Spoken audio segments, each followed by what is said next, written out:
Moorish Roundtable. My name is Taj Tarik Bey.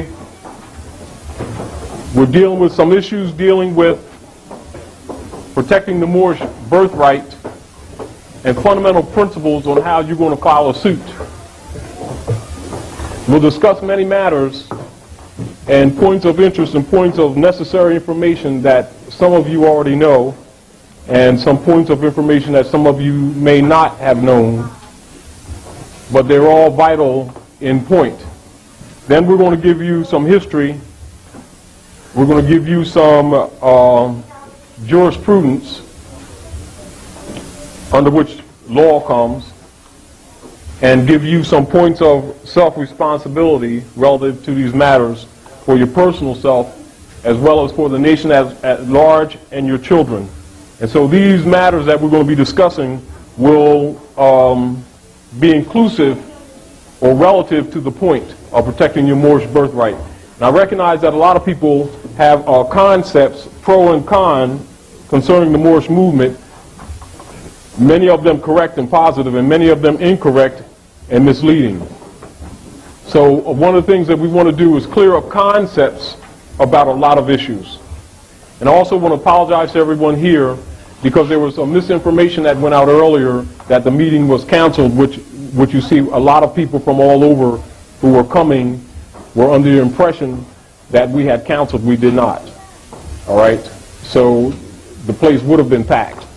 But it is just as well, you just take the information back with you in your territories and areas. After we discuss these matters, we'll have a question and answer session. I would also suggest that if you have paper and pen, take notes. Because some things you'll understand, some things you'll probably have questions on, but like anything else, everything can't be taught like at a meeting necessarily. It's not designed that way. These meetings are designed to inspire you to be self-responsible, to do some research, to do some cross-reference, and to free your mind from misconcepts or things that you may have thought were. And we're going to give you some keys of information to expose the fact that a lot of your concepts are wrong. We're not challenging your concepts.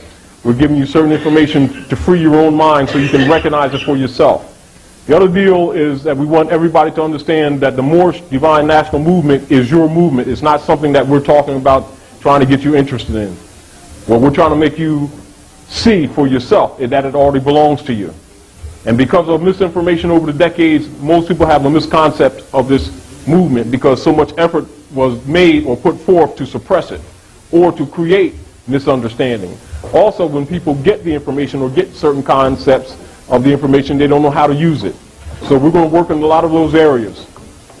And when you feel there's something that you don't understand, come up here. Don't worry about what the question is, you ask it. Because if you don't ask questions, guess what? Nothing gets solved. And remember this, the only reason why some of these problems exist economically, socially, politically, and spiritually is because sorcerers have been at work. If you would tell people from the door that they've been under influence of sorcerers, they think you're talking Star Wars or some kind of Harry Potter thing. But that's the real fact. And so most of the times you don't come to the people and come from that angle because you know they can't handle it. They get spooked up. They think you're trying to sell them some kind of religion, etc., etc. And of course, they don't believe that that's in effect. Well, it is in effect. That's how you became known as Negroes and Africans. We're going to knock off those things in a minute, too. So before we get into some points, I want to make these very important points and issues. The heart of what we're talking about tonight is protecting the Moorish birthrights and the fundamental principles of suits. What a suit is, how you should proceed in it, etc., etc., etc.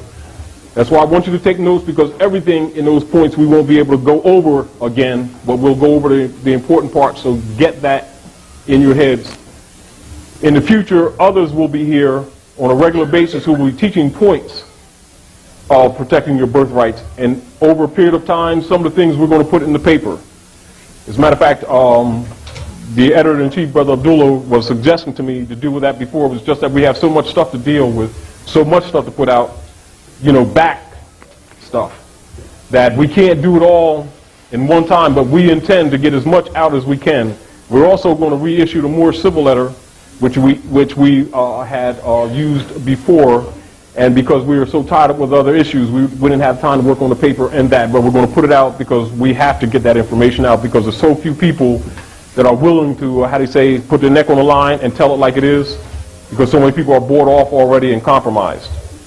And we also want to influence you, for the sake of the children and the nation, to have the courage to speak some of those truths along the same line, because that's what's going to get you out of this mess. Unless we're going to be willing to deal with truth, we're not getting out of this mess.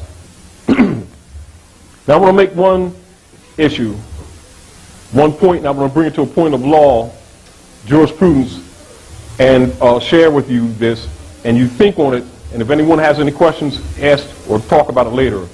Now, Noble Ali, Sheikh Sharif Abdul Ali, established the Moorish Divine and National Movement in North America, really around 1911, 1912, and officially active 1913.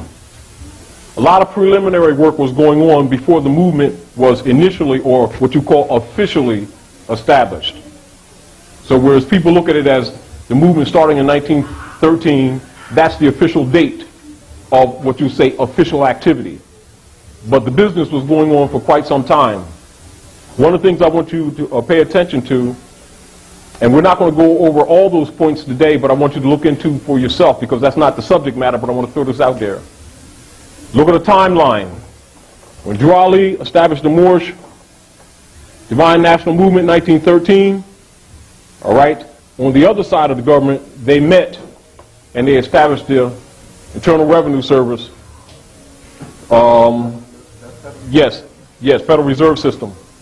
Now, when Drew Ali was doing his work and about to establish this movement officially, Woodrow Wilson had got his degree at Johns Hopkins University, his PhD. And he was being, at that time, courted for the election to the presidency of the United States Republic. Now, during the Wilson administration, to counter Noble Drew Ali, and you must really understand this so you can understand a lot of activities that are going on with a lot of different groups.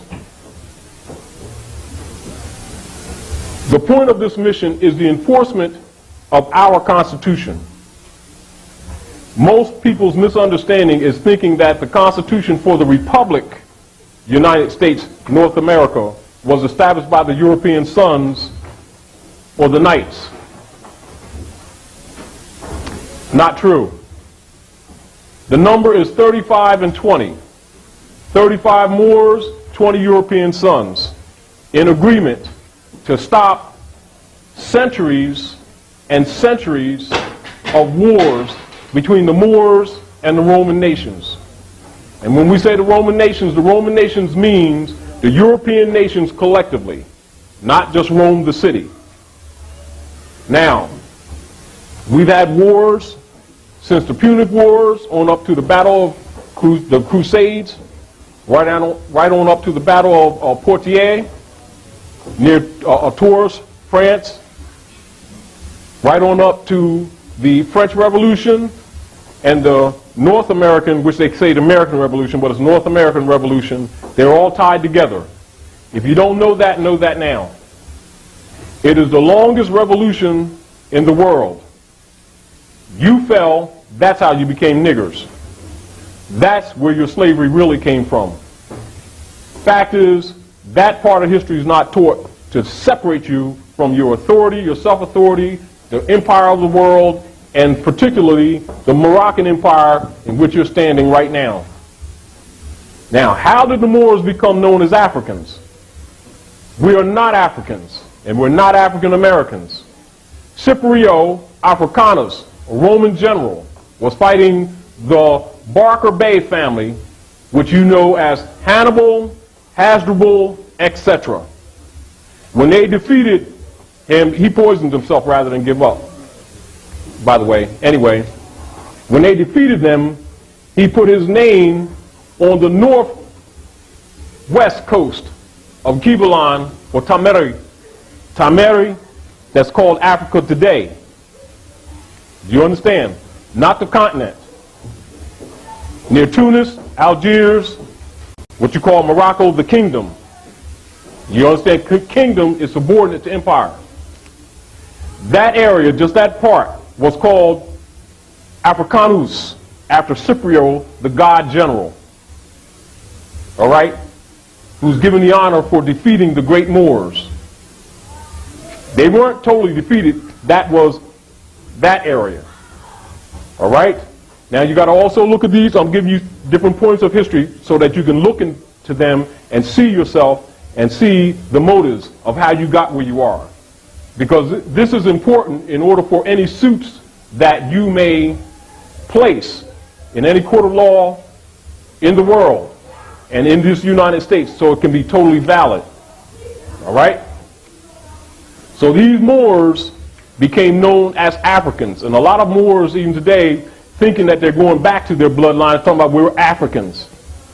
Well, they're not Africans. They're Moors. All right? Is that clear? The word Africa comes from Scipio Africanus, the Roman general who the Moors, who capitulated, made him their god. All right? So in order to honor their god, they called themselves after their god Africans. Just like the Moors in the modern time honor their god and give him the title that belonged originally to us, white man. Call him the great white father and call him God, and they put his name on their children as a curse and a title of possession, Smith, Jones, Johnson, and Whoopi Goldberg.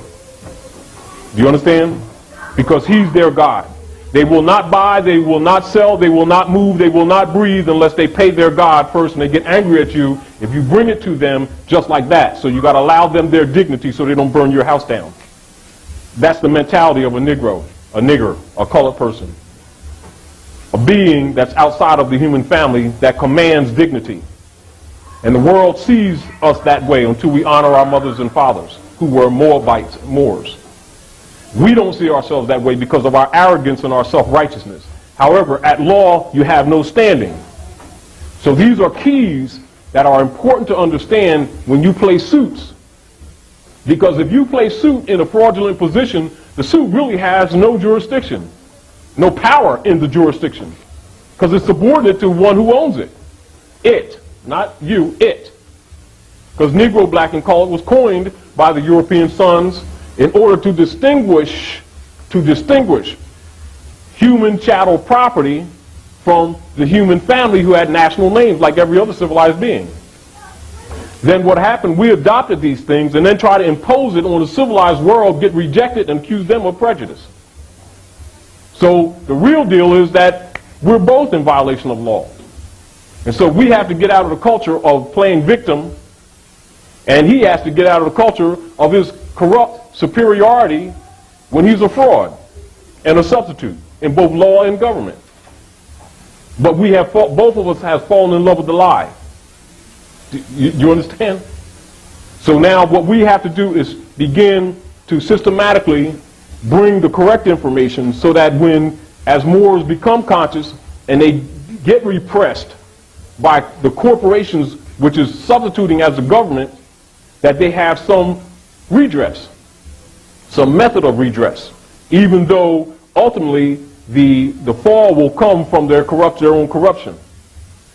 Meanwhile, it's sort of like you got to learn to live within the contracts. And so these are things that we're talking about.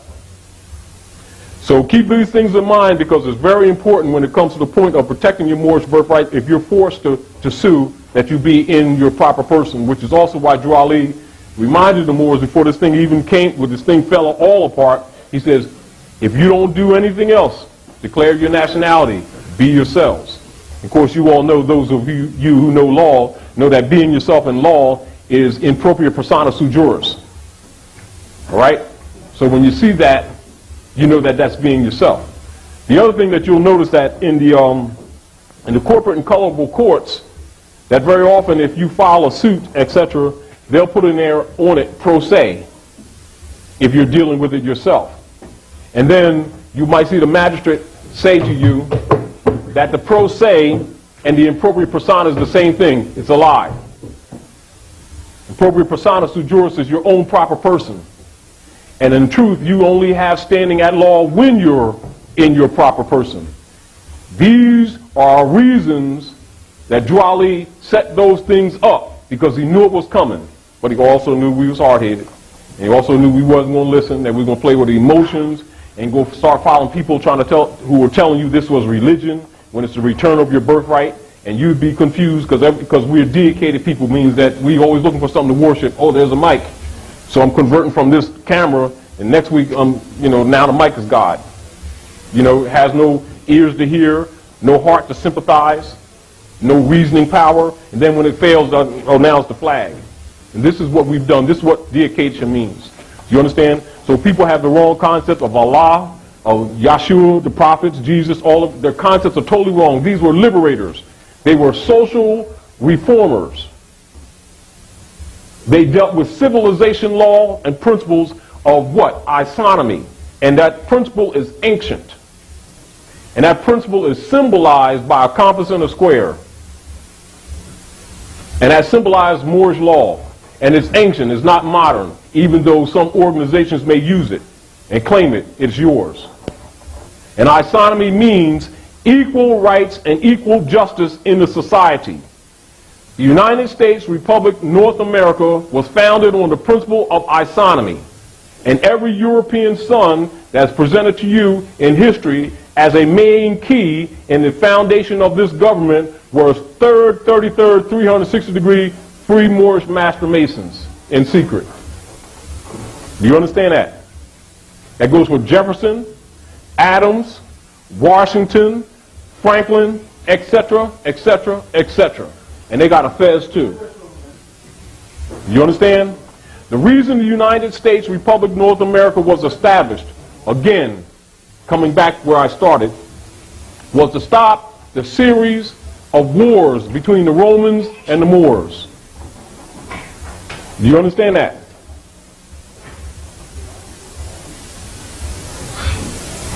They have you thinking that this republic was started because of some religious freedom from England. Well, I'll tell you that the Danes of England were Moors.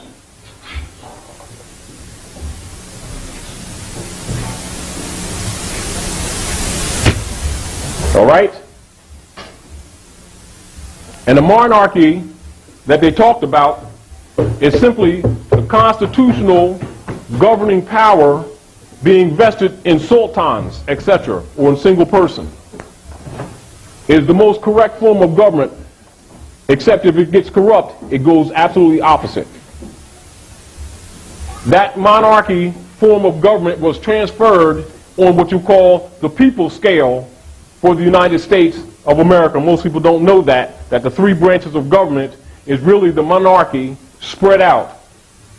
The government set in the form of recognizing the birthright of the people, and is based in divine and cosmological law. And the deal with it is, and a lot of people are not aware of this, even people in government, yeah, they are, because they're told that, truthfully, because they learned it in their secret societies. But as far as the masses are concerned, is that because it is based in divine law, the consequence of violating the Constitution, the retort, the recompense, the revenge is based in nature, not in you. So if they violate the law, you violate the law, Constitution law, it's already set in the atmosphere. So you can play games all you want to. That's what makes the United States really so unique, not what they've been telling you. Because this government was set up on the principle of isonomy. And that is divine law. And the keys to it is set up also in the Declaration of Independence. Nature's God and nature's law. And don't you think it's not. But the warning act was put out with Noble Drew Ali that if these rules, if these principles were not enforced, that the worst was yet to come. I'm going to read from the latest paper, because one of the things I did in the latest paper, you all have the latest paper? The Prophet Noble Drew Ali, the Moorish Divine National Movement, Part 1. All right, we're going to read the centerfold. And I want you to recognize what's in here, then analyze it. and deal with what you're dealing with today. And then we're going to break it down and talk about some things. Then later on, we're going to talk about how to sue. Moorish leaders, historical, divine warning for the nations. Nations is plural. That's centerfold. The citizens of all national governments, according to their national constitution, are all of one family bearing one free national name. Those who fail to recognize the free national name of their constitutional government are classed as undesirables and are subject to all inferior names and abuses and mistreatments that the citizens care to bestow upon them. And it is a sin for any group of people to violate the national constitutional laws of a free national government and cling to the names and the principles that delude to slavery. I, the prophet, was prepared by the great God Allah to warn my people to repent from their sinful ways and go back to that state of mind of their forefathers' divine and national principles, that they will be law-abiders and receive their divine rights as citizens according to the free national constitution that was prepared for all free national beings. They are to claim their own free national name and religion. There is but one issue for them to be recognized by this government and of the earth, and it comes only through the connection of the Moorish divine national movement, which is incorporated in this government and recognized by all other nations of the world. And through it they and their children can receive their divine rights unmolested by other citizens, that they can cast a free national ballot at the polls under the free national constitution of the state's government and not under a granted privilege as has been the existing condition for many generations. You who doubt whether I, the prophet, and my principles are right for the redemption of my people, go to those who know law in the city hall and among the officials in your government, and ask them under an intelligent tone, and they will be glad to render you a favorable reply, for they are glad to see me bring you out of darkness into light. Money doesn't make the man. It is free national standards and power that make the man and a nation. The wealth of all national governments, gold and silver and commerce, belong to the citizens alone. And without your national citizenship by name and principles, you have no true wealth. And I am hereby calling on all true citizens that stand for a national free government and the enforcement of the Constitution to help me in my great missionary work, because I need all support from all true American citizens of the United States of America. Help me to save my people who have fallen from the constitutional laws of government. I am depending on your support to get them back to the constitutional fold again, that they will learn to love instead of hate and will live according to love, truth, peace, freedom, and justice, supporting our free national constitution of the United States of America. I love my people and have desire for their unity and mind back to their own national and divine standard, because day by day they have been violating the national and constitutional laws of their government by claiming names and principles that are unconstitutional. If Italians, Greeks, English, Chinese, Japanese, Turks, and Arabians are forced to proclaim their free national name and religion before the constitutional government of the United States of America, it is no more than right that the laws should be enforced upon all other American citizens alike. In all other governments, when a man is born and raised there and asks for his national descent name, and if he fails to give it, he is misused, imprisoned, or exiled. Any group of people that fail to answer up to the constitutional standards of law by name and principles, because to be a citizen of any government you must claim your national descent name, because they place their trust upon issues and names formed by their forefathers. The word Negro deludes in the Latin language to the word nigger, the same as the word color deludes to anything that is painted, varnished, and dyed. And every nation must bear a national descent name of their forefathers, because honoring thy mothers and thy fathers, your days will be lengthened upon the earth. These names have never been recognized by any true American citizens of this day. Through your national name, you are known and recognized by all nations of the earth, and are recognized by said national government in which they live.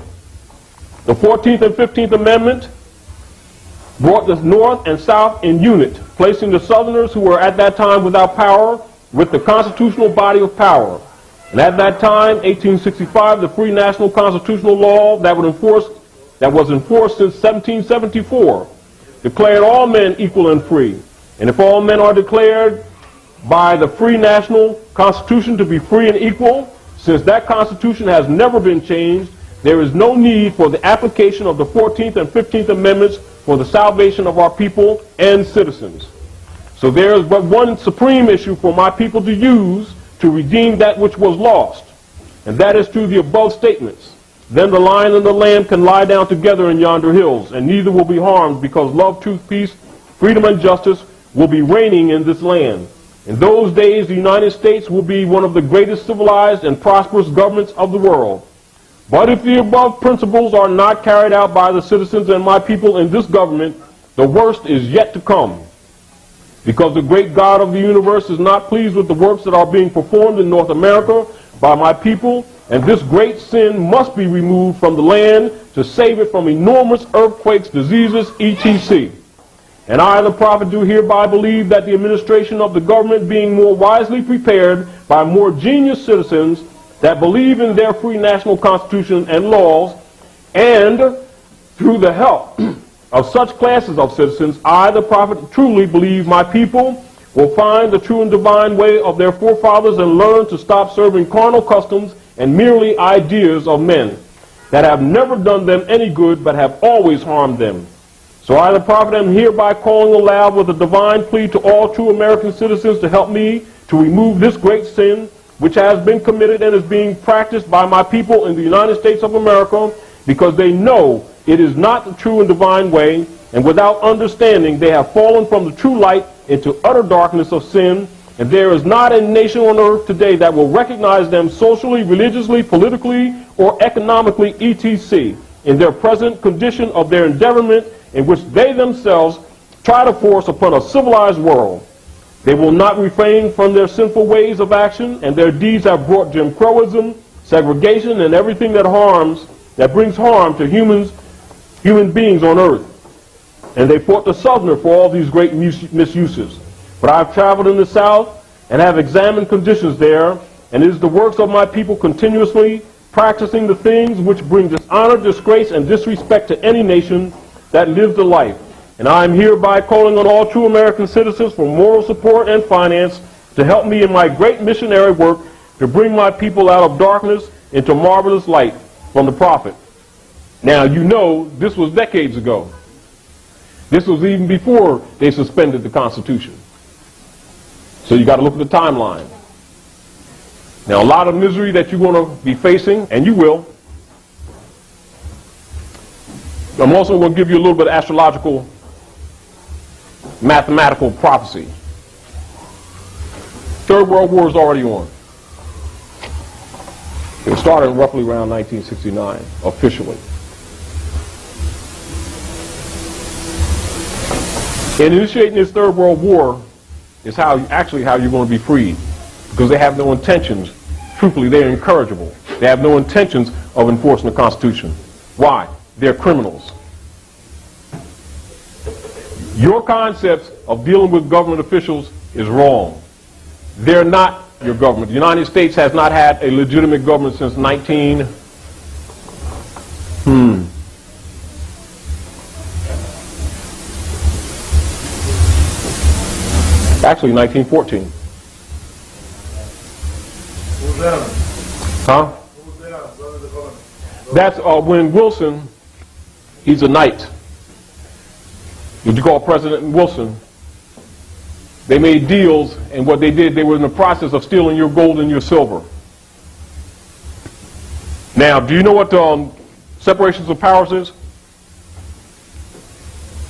When our forefathers set up this Constitution in order to stop these wars between the Moors and the Roman nations and set up the United States uniquely as a symbol for the rest of the world, as a pattern to go back to the ancient laws and principles of civilization which were founded by the Moors, which were violated, which is why you are having these wars in the first place.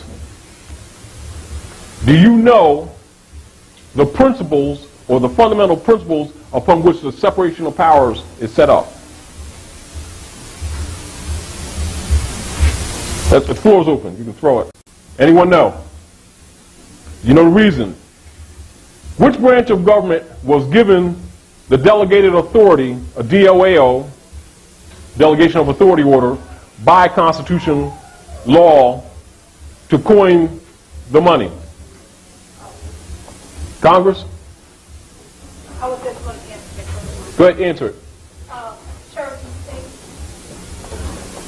state. Congress. Separation of... The Congress. The Congress. Now, the Congress is the only body that has the authority to coin the money for the United States Republic.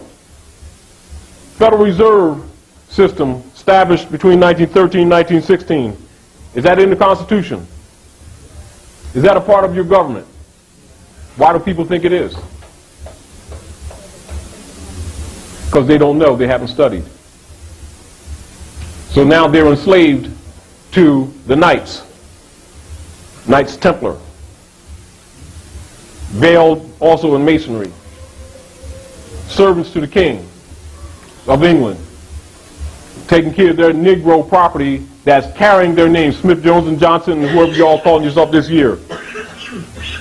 If you institute any suit in their name, the court automatically has jurisdiction because the judge is a member of the Bar Association of England, that has branches here in North America. His first obligation is to the courts, which are colorable for colored people and color of law. Now, in case you don't know what that is, color means anything painted, varnished, dyed, anything fake, hiding something, fraud, etc. That's also why they tagged Moors who had fell colored people also, because it means that we're faking it, acting like we're human beings because we dishonor our mothers and fathers willingly, knowingly. So that makes them legally colored people. That's not an issue of complexion. That's a legal and lawful term that describes a condition of a people from a jurisprudence perspective. So as soon as you declare out your mouth that you're called a person, automatically the Christian Black Codes of 1724 come into effect because you just agreed to it. Because they coined that for people who dishonor their mothers and their fathers. Because if you don't honor your mothers and fathers, don't worry, your days ain't going to be long on this planet. And they own you because you've been transacting business in their names, and you know it. Even your babies knew it. And you thought it wasn't important. Well, it is. Because when you did that, you gave up your birthright willingly. That's a contract. You just made a pact with them. And it's enforceable all over the world. So Negroes, blacks, and colored people, which are its, they're not human beings, have no rights before any human being on the planet. Not because they don't like you, because you agreed to that by claiming to be something that you are not.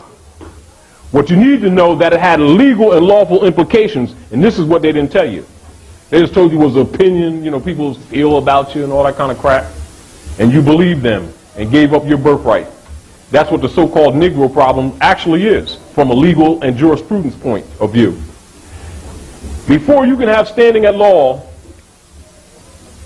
the lack of it is called no judicio standi, which means you have no standing at law. In order to change that, you must be in your proper person, which is why Drew Ali said, be yourselves. But then there's so much information that had to be imparted to you before you could understand what that statement really meant. So he set up Old Canaanite Temple, Moorish Holy Temple of Science, but these were veiled because the Roman sons was not going to let this happen. Just like Wilson said, he told the prophet, he said, you give these niggers back Islam, that's like putting a pair of pants on a horse, and laughed at him. He said, however, I'll back you up, because that's his obligation. After all, he's a Mason. They know your history. They know their obligation to that Constitution, but they know, for the most part, because we're so dedicated that we didn't want it. That's why he was speaking with such confidence. You understand? In other words, you can come amongst us and sell us a God every two days. We'll build churches, mosques, synagogues, gold them down, jewels in the wall, have some guy walk in here with suitcases, you understand, talk about he's government and this and everything, and walk away with packs of money, and you think you've been blessed. The only reason why you're spiritual or you're lighter because your pockets is lighter. And everybody in the world knows that about us. You understand? Every civilized being on the planet, when they leave their mother, which is the nation, which is natal, that navel, that's your only birthmark. When they leave their mother, they're taught the truth about their natal responsibilities, their relationship to the world. And you have an obligation when you go out into the world to honor your mothers and your fathers. So you'll never see a Chinese, Japanese, Korean, any of the Asiatic brothers from the upper continent, Asia, come telling you they're talking about some light-skinned yellow rights. Why do they not do that? Because they're civilized human beings. They're part of the human family. They honor their mothers and fathers. They're not going to come here talking about, well, I'm going to the mall, get me a light-skinned black leather coat. And they know that's fiction. But little boys and girls, even though they got big bodies, think that that's real. Think that the human family is crayons. And if you try to tell them different, they think you're trying to sell them some kind of religion. Why do they think like that? Because the sorcerers have done a good job. But if you tell them sorcerers have been working on them, you know what they'll tell you? You're out to lunch. You understand? But you cannot use reasoning with them. And you know how they say also, if you want to hide something from their chattel or from their niggers, which means extremely ignorant person, just put it in a book, right? I'm going to give you just a little lesson. These are ordinary dictionaries. This particular set is, this is a standard dictionary. Funk and Wagner's, I know everybody's familiar with them because they put out encyclopedias. And this is from the encyclopedia set, right? Now, like say, for instance, we have this baby here, say second grade, third grade, right? Because those are important because they also base the system off the zodiac too. You know, your quarters, your 3 quarters. Now let's look at this. Now we take a child, right? Take a child before they're messed up by their parents and say, when they first begin to teach you what they call grammar and parts of speech, every word in the language has an etymological basis or an etymological indicator, usually written in italics right after the word. And it will give you the part of speech that it is. And they'll take a child and they'll say, well, what's your name? And the teacher will say, well, now your name is a proper noun.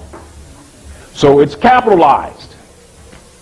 Child said, oh, all right, I'll go with that. They don't really understand, but they'll go along with it, right? And they'll say to the child, well, that's a sweater. Is it pink or is it red? And they say, oh, yes. Now, is the red the noun or is sweater a noun? And the child will say, well, the sweater is the noun because that's what it is, whether it's red, green, purple, orange, or what, because that's an adjective.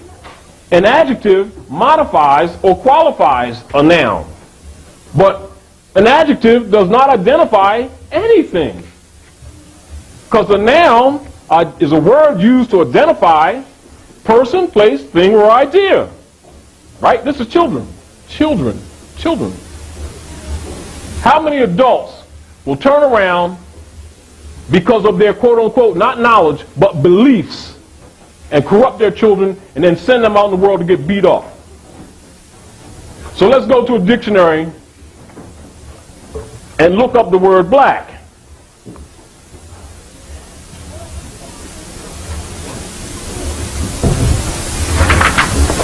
Now, in the dictionary, and I'm going to have someone confirm it. Can any one person come up here who feels like it?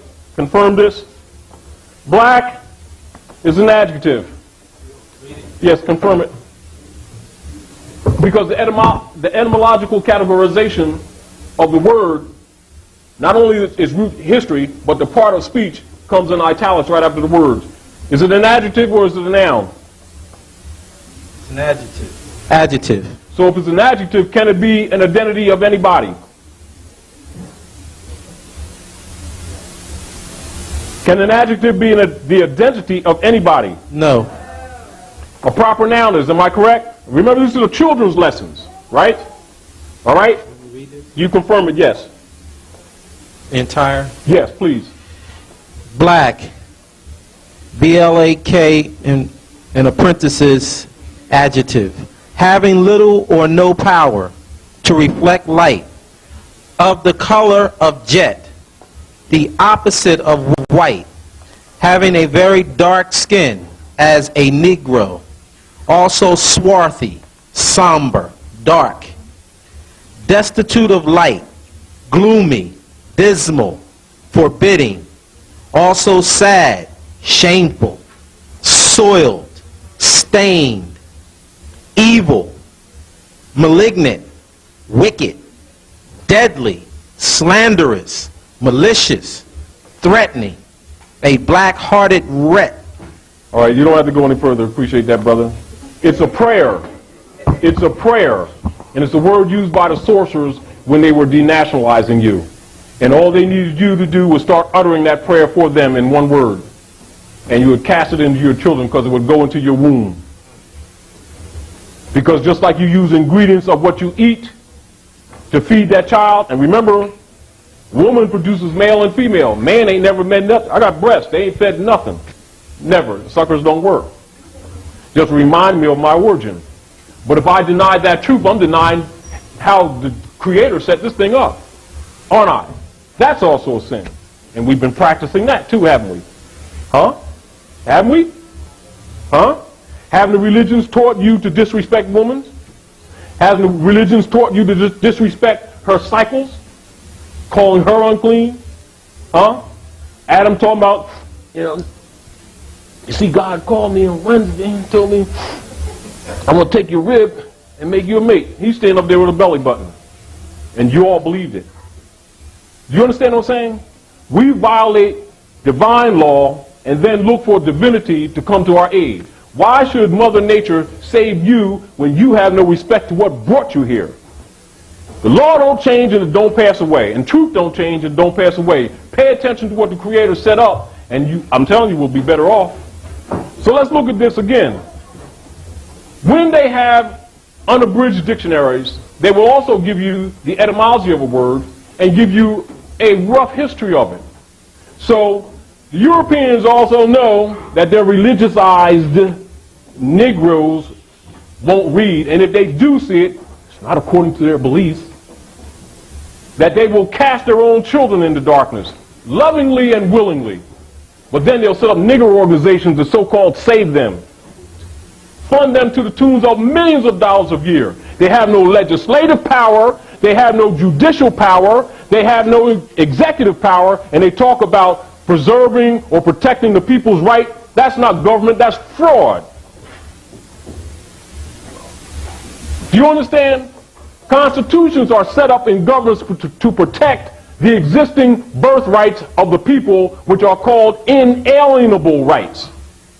Meaning having no tie to government, government's established to protect it. It's not subordinate to government. It's not transferable. And if government power is used to take it, they are operating in supreme violation of law. So let's go right underneath this same black, right, in the dictionary, and it says a compound word. We know children, let's go back to children's lessons. A compound word is two or more words put together to make another word, right? So it has right here in the dictionary, black more. Then it has the part of speech right under it. Next to it says noun.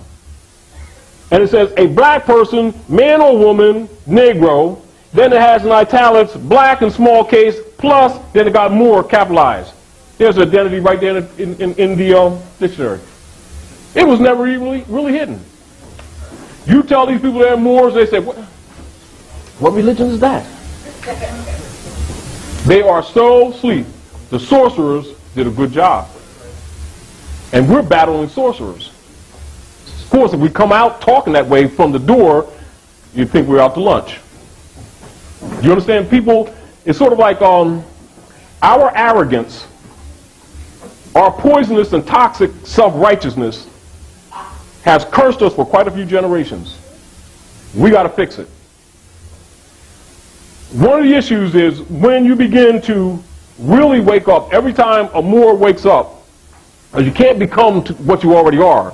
What happens, you have Moors who are unconscious, and then you have Moors who are conscious to different degrees. You know, just like the sun comes up and, cast shadows. Different times of the day when it's high noon, lights on everything. But different people are different degrees of understanding. And so therefore, when they look at this Moorish Divine National Movement, most people, for a misunderstanding, look at it as a religious movement because religion is mentioned once in a while. It's only to turn you back to your creeds so you can understand that religion was also used to enslave people. So you got to know what's happening so you know how to get out of this mess. So you know when someone's teaching you divine principles that ascends you or that assist you in your ascension, and people are using it just to enslave you or get your lunch money. And so you can tell the difference. It's sort of like can you know the positive if you don't know the negative? In physics, in reality, in atomic structure, in the quark, etc. Is there anything that has a front that doesn't have a back? So that's a reality, am I correct? So the United States, this government that we set up, and I also want you to come up and assist, and you too, brother, and any sisters, I prefer sisters too, if you have anything to say to add to this, because I want you to understand this is a theme of understanding, so that you can learn to protect your birthright, because in not too long, not too much a distant future, I'm going to put out a letter to the governor and the president, but I'm going to wait, see where the people are. And it's going to be an open letter to bring them back to the law, give them an opportunity. Because they can keep on playing dumb they want with this crap. Because we know what's up, and they know what's up. Problem is, people don't know what's up. But Moors have to stand up. Moors who have their birthright have to stand up, because we have been lax in our responsibility of standing as representative government. You understand? United States Republic, North America, is the only government on the planet that has a dual seal. Dual means two. You know it, but I'm saying it anyhow. That means it has a front and a back. An obverse and a reverse. Obverse means principle, or the principal side. And the principal side of the Great Seal is that pyramid that you see. And that pyramid belongs to you. It's been silent because you've been silent. Drew Ali stood up and declared, I do declare, and he brought a little brother and a little sister and brought them before the adults and say, I now do declare that you are a nation. Brought them back to their consciousness. It's not new. Brought them back to, the consciousness is new. The fact is not new. The fact is ancient. You cannot be other than who your ancient mothers and fathers are. I don't care how much you fake it and how many generations you pass that fraud down on your babies. All you're doing is casting them in hell. Now you have a responsibility to get them out of this hell. And you're going to do it with knowledge and wisdom. You're not going to do it with no beliefs and no feelings. United States is the only government on the planet that has a dual seal. They both belong to you. However, this is the superior power. They separated the eye from it in their symbolism because your head is separated from your body. Your mind is separated from your forefathers. On here, it is reattached. That's because the consciousness is back. Problem is, it only exists with a few. It's got to exist with many now. Because this is how you're going to save this nation. And this is how you're going to save your babies. If you don't want it, give them a chance. But we're going to give you some keys on how to do it. Don't you ever think that people in government do not understand this. They do. They know it, and they know it very well. They know it better than you'll ever know it. That's how they've been ruling. That's how they've been governing you. That's what their power is. Their power ain't, they really don't like us, and that's why they're powerful. No, they don't. They're powerful because they know you better than you know yourself. They're powerful because they're ruling with knowledge, not dealing with emotions or some beliefs. They feed beliefs to the masses to keep you busy. Give you a God this week to worship and give you another God this week to worship, and they do it from all the branches, whether it's from Islam, whether it's from Christianity, whether it's from Judaism, Buddhism, etc. And they've all been used to enslave the masses. Now that's the truth. Whether you can handle that or not, I'm not going to argue the point. But our condition is your proof. If you can't deal with the truth of your condition, you can't deal with reality. And you can't love your brothers and sisters you see every day. Don't tell me about some Allah that you love, because I ain't hearing it. You better translate what you think you know into real life. and make it good for the babies, even if it ain't good for us. Back to point. There's methods to it. Do you know what a suit is? Hit it. Open. The floor is open. What is a suit? What's a suit, Brother Abdullah? Black's Law Dictionary. So they'll understand. Make it very clear. Brother Sabir, you yourself, you got the book. You got the book, brother.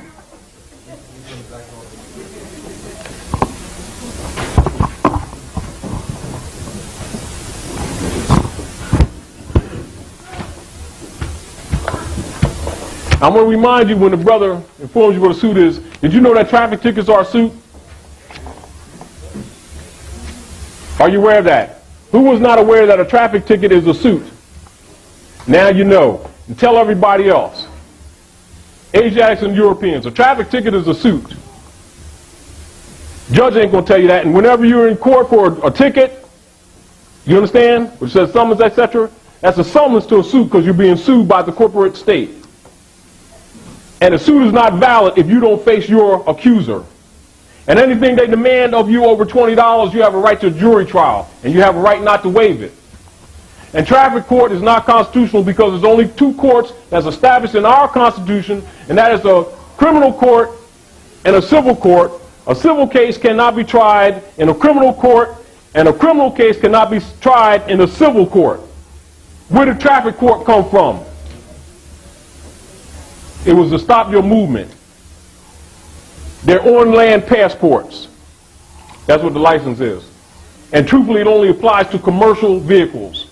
Are you commercial? Are you commerce? Are you chattel? Or are you a natural person? See how they stole your rights and sold it back to you as a privilege under false law, and then enforced that contract as a suit that you broke their law, which is color, of traveling on your land that they're charging you for unconstitutionally. That's why they can only file a traffic case in criminality. So traffic courts are really listed as crimes, which is a conflict of interest right there. This is giving you something to think about so you can start protecting your rights. You understand? All right? These are thoughts. I'm going to put some stuff in the paper later on, give you some procedures on how to tie a court up when you get in there with traffic tickets. We're not going to deal with it right now. I'm throwing it out there because I want your brain rolling.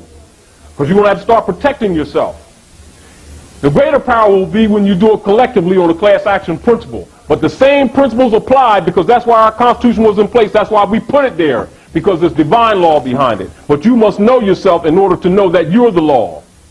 They're not government, you're the government. And this is not a democracy, this is a republic. And without representation, you're outside of government principles. Understand that. What you saying, all right? Getting the book back. All right. All right? Keep that in mind.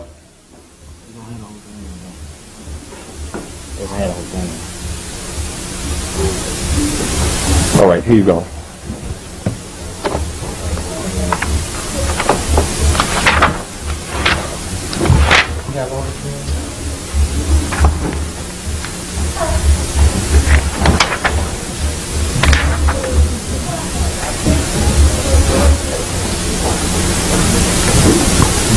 Here you go. Here you go.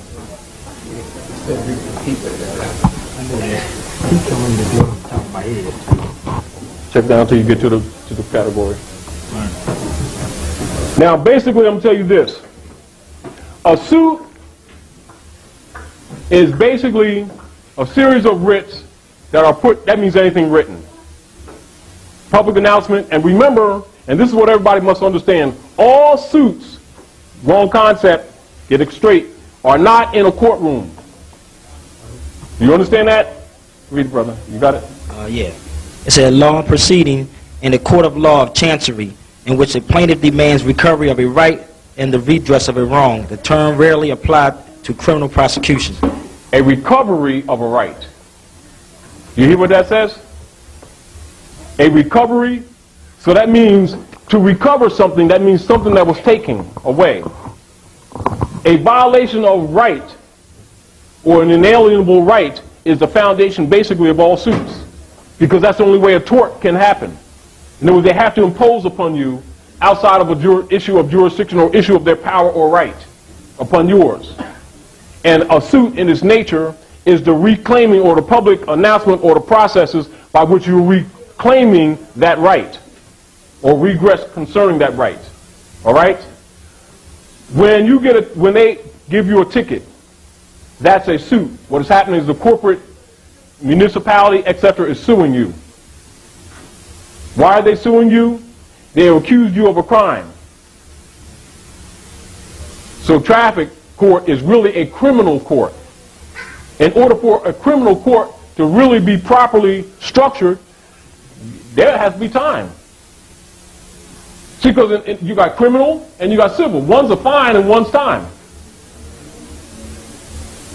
If you committed a crime, you're supposed to be doing some time. Ain't no fine. Well, I have some brothers right now that for tickets, they've been serving some jail right now because of that. Do you know why? There's multiple reasons why. What are their names? Are they property or are they free men? They're free people, but through the system, they violated you because Did they address the courts? Well, let me explain this to you. A couple years ago, and there's my brother-in-law right there, and he'll tell you. I would not submit. They arrested me for tickets.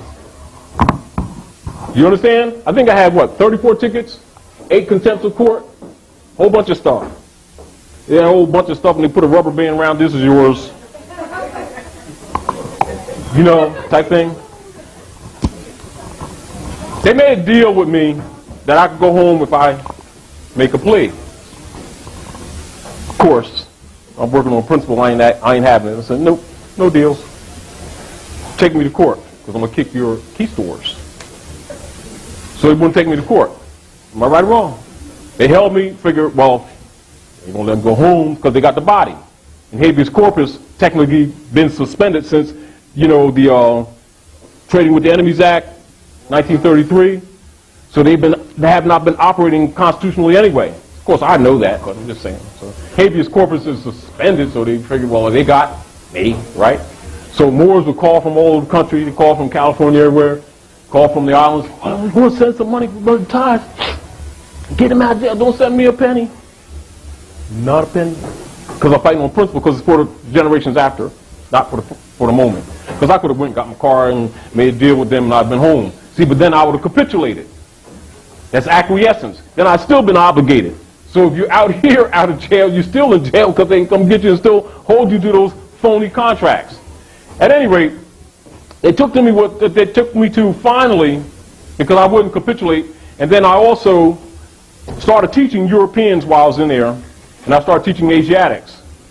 And so I was holding classes, teaching them issues. I also had a petition going around in the POW camp and sent it to Kofi Annan, holding me to his obligations, right? So about 2 days, 3 or 4 days, something like that later, the captains came down and they asked the sergeant, because they had shifts. And so they came and got me out and they said, what is it you want, right? And I said, you got a law library down there. You got all these guys going to this law library, and all I see is directories to lawyers. I said, they're not the law. I said, you're denying everybody here the right, because people start complaining and putting in request slips. There was blue request slips. So they say, well, what do you want? I said, I want some legitimate law books down here, USC codes. I want to see Constitution down here, etc. All right. That didn't happen, but it happened about a week or so. Then they started bringing law books down on that floor. And what they don't do, they don't let you in part of the POW camp to another part. So they started taking me upstairs. You know, they called me out, and I'd be in the hall, drink my little oodles and noodles, and everybody else be locked up. And then they gave me tools and stuff, because they knew my family's barbers too. So I was out there cutting hair, and I cut the Europeans' hair and the Asiatics' hair, and I'd be teaching them, right? So it got to the point whenever they would have a dispute, they would come down and ask me what my opinion was on the dispute. Put me in a position to determine who stayed where and stuff like that. Trying to play me. You understand? Trying to give me house power type thing. Yeah, I know the game. Anyhow, still wouldn't make no deals. Anyway, when I did go to traffic court, they wouldn't take me to court because I was Audubon, Woodland, Camden, everywhere. Anyhow, so I had this TV, and they took me to they called the video court. So I went down there, and the judge was down there talking about Taj Tarik Bey. We have these matters of these tickets, Audubon. They were dealing with sections at a time. I said, oh, excuse me, Your Honor, who? I don't know your name. Will you state your name and your delegated authority, which I don't see because you're on TV. Furthermore, I don't see a pettit jury. I don't see a jury of my own national peers. I don't see any paper before me declaring that I have a contract with you or the corporation that you represent. Furthermore, in order for us to be of the same nation, it has to be juristic. I have a nationality card. Do you? Well, we'll talk later. Tickets disappeared. You understand what I'm saying? So they held me on the other ones. Woodland. And so I put a request in, take me to court. You take me to court. You know, that type of thing. Nice, but take me to court. So they finally took me to Woodland. And they had a whole bunch of guys in the sheriff's van. They put us in the sheriff's van, took us to Woodland, dropped me off first, and took these other guys to Cherry Hill. So I'm in there, sitting down, chilling. It was cold in there, too. I was chilling. So the guy came down. And I looked out between the bars because you could see right around, you know, to the side, and I could see the stuff coming up through the copy machine, and I could see the Zodiac Constitution coming up, right? So they had already called to Washington. So this guy, I forget his David somebody, I didn't even try to remember his name. He came back there and he had paperwork and something about, well, the judge sent me down there, I'm the public defender, David somebody. I said, first of all, what are you doing with that national constitution? You have no authority to even handle it. Furthermore, I want to see your nationality card. I don't want to see you public nothing. Because the only public law is the Constitution. Do you have one with you? And if you don't talk to me, foreigner. Now you go tell that magistrate who's claiming to be a judge that. So, oh, you can't go like that? I said, I don't think we have anything to talk about, do we? So he went up and said, I'll be right back. So he went up there. I was down there another 20 minutes or half an hour. It was killing time. I know he wouldn't, whatever. Anyway, I never made the court. Never made the court. They went back to Cherry Hill, got these other guys, came back, got me, took me right back to jail. Never went to court. Those tickets disappeared. They brought me to Audubon. Same situation, called the case up, and I said, there is no case. And he had this woman who was a public defender going to put her on me. I guess they're going to try something new now, right? So I was very respectful to her. I said, you have a nationality card? Do you have delegation of authority order? And do you have a constitution? Because everything else you got doesn't count.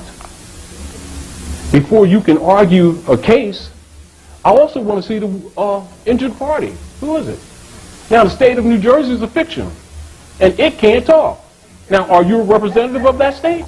Are you elected? Then what are you talking to me for? Then they had me sitting down again, you know, because they brought me up and set me back down when I wasn't cooperating, as they said. So they brought me back up, just started talking stuff. I said, first of all, I don't have a contract with you. I want to see a delegation of authority order. And you know what happens if you supersede your authority? You know what the Supreme Court has to say about that? Magistrate.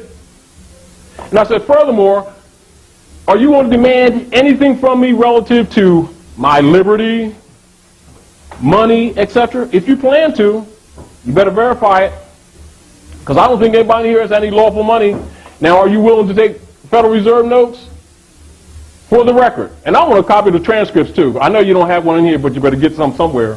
Because without transcripts, you're denying me an appeal.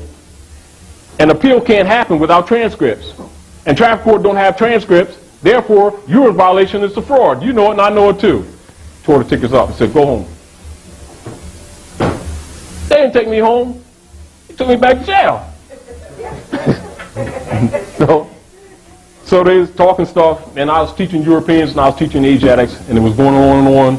And people really started getting pretty wise. You know, people started filing. It was a guy named, what's it, Francois that came to the Roundtable. There was a guy in there, Francois. His name was Francois. He had about 3 or 4 lawyers that pretty much ate up his finance. He's a car dealer down in Atco. And the township wanted his property and stuff like that. They was writing all kinds of citations on him and everything because they really just wanted the property. Anyway, he had all kinds of lawyers fighting and all this crap like that. They took thousands of dollars from him. At any rate, and the IRS was on him, the whole crap, you know, the whole routine. So he was in there. They had, at this time, he had 11 months. They gave him 11 months, and they had a $6,000 fine. His daughter or somebody was staying at the house. They was messing with his money, whatever. But he was pretty much in a mess. Lawyers come up there seeing him everything. So what I did, I started writing pre-statements for anybody that goes to the court, whether it was for support, whether for tickets, etc. They closed the court down for a month. I put in a request to go to court. I thought I was going to court. They threw me out. So I'm standing out there on Mickle Boulevard looking like an orphan. They didn't take me to court. They threw me out because they recognized that I wasn't going to deal with it. But the point that I'm making is because I understand what his obligations are. And it's like this. From their position, I understand that it's intimidation. And, you know, like if you're either going to stand for your rights or you're not. If I capitulate for a lot of people that I've been teaching for years. Do you understand what I'm saying? So I'm going to take it. It's because we're at war. Do you understand? But I beat their keisters. No contempt of court. You understand? All those tickets disappeared. Now, to some people, they say, well, I wouldn't have paid that price. I'm operating on principle. But the point of it is, if more people know their rights and stand on them, they wouldn't be able to target our people in communities and profile them and get away with it. Now, the other deal is, I want to make this point to you. When they cause you economic harm, and a lot of things I didn't do as far as personal suit because I already know the courts are colorable and I didn't want to distract because I was dealing with too many people. I didn't want to put my energy with that for my personal self. You understand what I'm saying? Trying to encourage the Moors to do a class action suit where they can't bury it. Because see, you get wins, and just like if you get wins like that, they'll bury it. You're not going to go to the records and find that. They'll bury it because you're not going to go to the court records and find that. And most times, like if I go into court, they'll clear the court so the people don't hear. Do you understand what I'm saying? So the deal is, for every Moor, whenever you go to court, don't go there to fight for yourself. Go there to teach the people. Go there with that as a mission. Do not do it for yourself. Do it for someone else. Do you understand? I'm serious. Never fight the birthright fight for yourself. Fight it for others. Fight it for the people, the man that's sitting in the corner whose family is destroyed because he thinks that he broke the law, not knowing that that judge, that prosecutor, and that lawyer that he hired are criminals. This is why Jefferson, minister plenipotentiary, in concert with the Moors who taught him, warned you all, you now have a republic if you're willing to keep it. That's why George Washington told you the same thing. What happened? We also had knights that were still claiming to be citizens of the republic, but for the purpose to subvert isonomy. Then we had Moors who capitulated, Moranos, you understand, who capitulated and sold themselves out, and to prove themselves good Christians for the Roman nations, were doing everything they could to undermine the government and to sell their own people out. It is these two bodies that have undermined our great Constitution. And now most of us, people today, don't even know that Constitution is yours, thinking that it belongs to the European sons.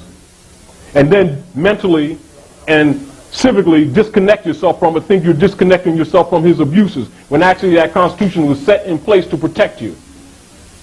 That's why Article 6 in that Constitution says and declares all debts and contracts engaged in before the adoption of this Constitution shall be the supreme law of the land.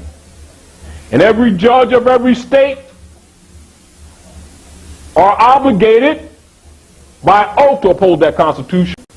And any laws of any states to the contrary notwithstanding. But now, how do they protect themselves with their criminality in government from that Constitution that puts them in check? By getting you to agree that you're Negro, black, or colored, Afro-American, anything but who you really are, being a founder of this government. That's where your problem is.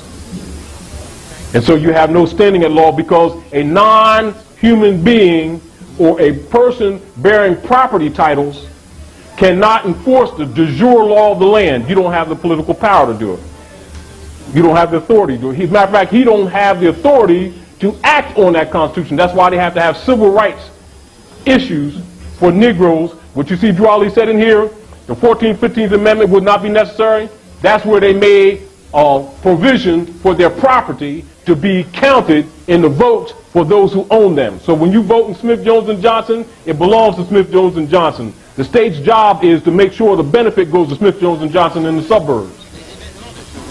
And then if your vote has too much influence and they don't want it, you know what they can do? Lawfully and legally, stand right here in front of your face, take Negro votes, tear them up visually, put them in the trash can to change the vote, and there's no legal or lawful proceeding other than protest that can change it. And you be sitting around talking about this prejudice and everything. Why? Because those people who cast those ballots committed fraud. And fraud has no statute of limitations. Check it in any law book on the planet. And as long as you've been transacting business in European alien names, you've been committing fraud. Therefore, they can do stuff to you, and there's no consequence to them other than protest. This is the reason why they had to release those cops after they pacified the people, after they tried to kick Rodney King to China. Why? First, because he claimed to be Rodney King. Seems totally irrelevant, doesn't it? But from a law perspective, he's property. And the state corporations have an obligation to their citizens first. You understand what I'm saying? And who would ever think of that? You're thinking about what's fair, what's unfair, this is violence, abuse of power. They'll lock you up for kicking a dog, won't they? They locked them up for kicking Rodney King after they went through a whole bunch of stuff. Then as soon as the people settled down, about 2 months, they, exonerated them, threw them out of jail. But it satisfied the natives, didn't it? For 2 minutes. Do you understand what I'm saying? Of course, they burnt the city down, but I'm just saying that's the real deal. You know, with us, you know, you kill our babies and everything, we look for something to pray to, tie some ribbons around someplace and march. And then these are the same, remember, these are the same people that go to Vietnam, go to Korea, etc., kill women and children that have never done nothing to them, never touched them, would feed you a bowl of rice because they're your blood and brother. You go murder them, then you come back here and start some NACP, some fart, push, pull, jump, loot, and fund them to the tune of billions of dollars, and all these guys that lead them are preachers and masons and know the truth about you. And got a fez in their closet. And they got an oath to Rome not to reveal those secrets to you about your great seal, your part in this great government. And you sit around and complain. You can fund them, but you won't fund things that support you. And the whole world disrespects you for that. You need to understand how the rest of the world views us. The civilized people of the world, even Asiatics from the islands, etc., who don't dishonor their mothers and their fathers. And you wonder why they come here and act like this with you, although they deal with you. Or they'll set up shop in your neighborhoods and make a living. Why? Because you so quickly give up your birthright. You make a lot of finance, but you don't possess the power or the wealth to hold it or to regulate it. You don't even know what money is. That's why they got you fooled, just like they don't even know who you are. And I'm talking to us plural. That's why they got you fooled. So the Moorish Divine and National Movement was to set up to correct these misconcepts, to bring you back into the constitutional fold of government, to teach you back those principles which are necessary, to bring you back into civilized society and have recourse and regress in the grievances with the knights who have abused you and the daughters of the American Revolution and the Ku Klux Klan, etc., and the Knights of Columbus who have taken over your government and have subverted it. And you run around talking about prejudice, a fiction. So you have little babies, back to a baby's lesson. You have little babies, they'll take them to school, right? And they'll say the Pledge of Allegiance. Remember, these are children. They say, I'll pledge allegiance to the flag of the United States of America and to the republic for which it stands, one nation under God, indivisible, liberty, and justice for all. Go right home and their parents will lie to them, tell them it's a democracy. And then send them to go fight wars for the private corporations that the Congress sold their delegated authority to because you playing colored people. That's why they're able to enforce color law, because we've been colored. And colored means fake, frauds, phonies. Don't want the truth because it's too stern. Don't want to correct none because it violates my belief in God right now. Full of crap. It's the truth. And we need to stop being arrogant. Right. We need to stop being self-righteous. We need to stop being so hateful. We need to stop being so vicious in our mentality with each other. And we need to understand our responsibility in society. And that there's nations on this planet. They're not crayons. They have national standards. Respect them for that. You have a national standard. Respect yourself and go back and get it. Until you do, you will be rejected by the rest of the world. And you have no standing in law. No judicio standi in courts. So issues in setting lawsuits. We know that we've been branded, although we don't accept that truth. That is the truth, but we don't accept it. And so we keep on transacting business in our God's name. Now the Negro God is, they call him white man. No, and don't blame the Europeans, because you lied on him. Just because the sorcerer set that up, that don't mean you have to accept that pact. You don't have to accept the pact. You don't have to be a liar because the father of a lie gave you a lie. You know that they're European sons. Respect them and don't call them out their name just like you would want somebody called out your name. Give them the same consideration that you would want from them. Just because they're seizing advantage of your dead carcass, wouldn't a vulture seize advantage of a dead carcass? Is that, huh? Oh, if you choose to be dead, and black according to science means death, don't the vultures have a right to light on your carcass? So, although those bites might hurt, you can't blame a vulture for lighting on a dead carcass. And if we're unwilling to honor our mothers and our fathers, then whose charge is that? Is that our charge or is that his charge? Let us say this. If you ask the average child in elementary school today, and particularly even a few generations back, how did your family become known as Smith? They will tell you. Either, oh, that's my grandma's name, or my grandma's side, or my grandpa's name. And you ask them, well, where did they get it from? Oh, they got that from the slave master, which means they're not ignorant. Which means they knew the truth. They did nothing to correct it, did they? That's a contract. It's called acquiescence. So it automatically gives their corporate state jurisdiction, which the modern word used for the slave is called ward, W-A-R-D. Ward of the state. And state, not the land, state the corporation. Then you have boards of governors that govern all the states in the commonwealths. Their responsibility is to protect the stock, S-T-O-C-K, of the citizens. Negroes, blacks, and coloreds are stocks, starting with the birth certificate and any other contract you make with them, including the DC house. There's no one that owns property. All deeds are floating. When you go buy these houses and you think you own them, you pay them off, they're not titles, they're deeds, because you cannot possess them.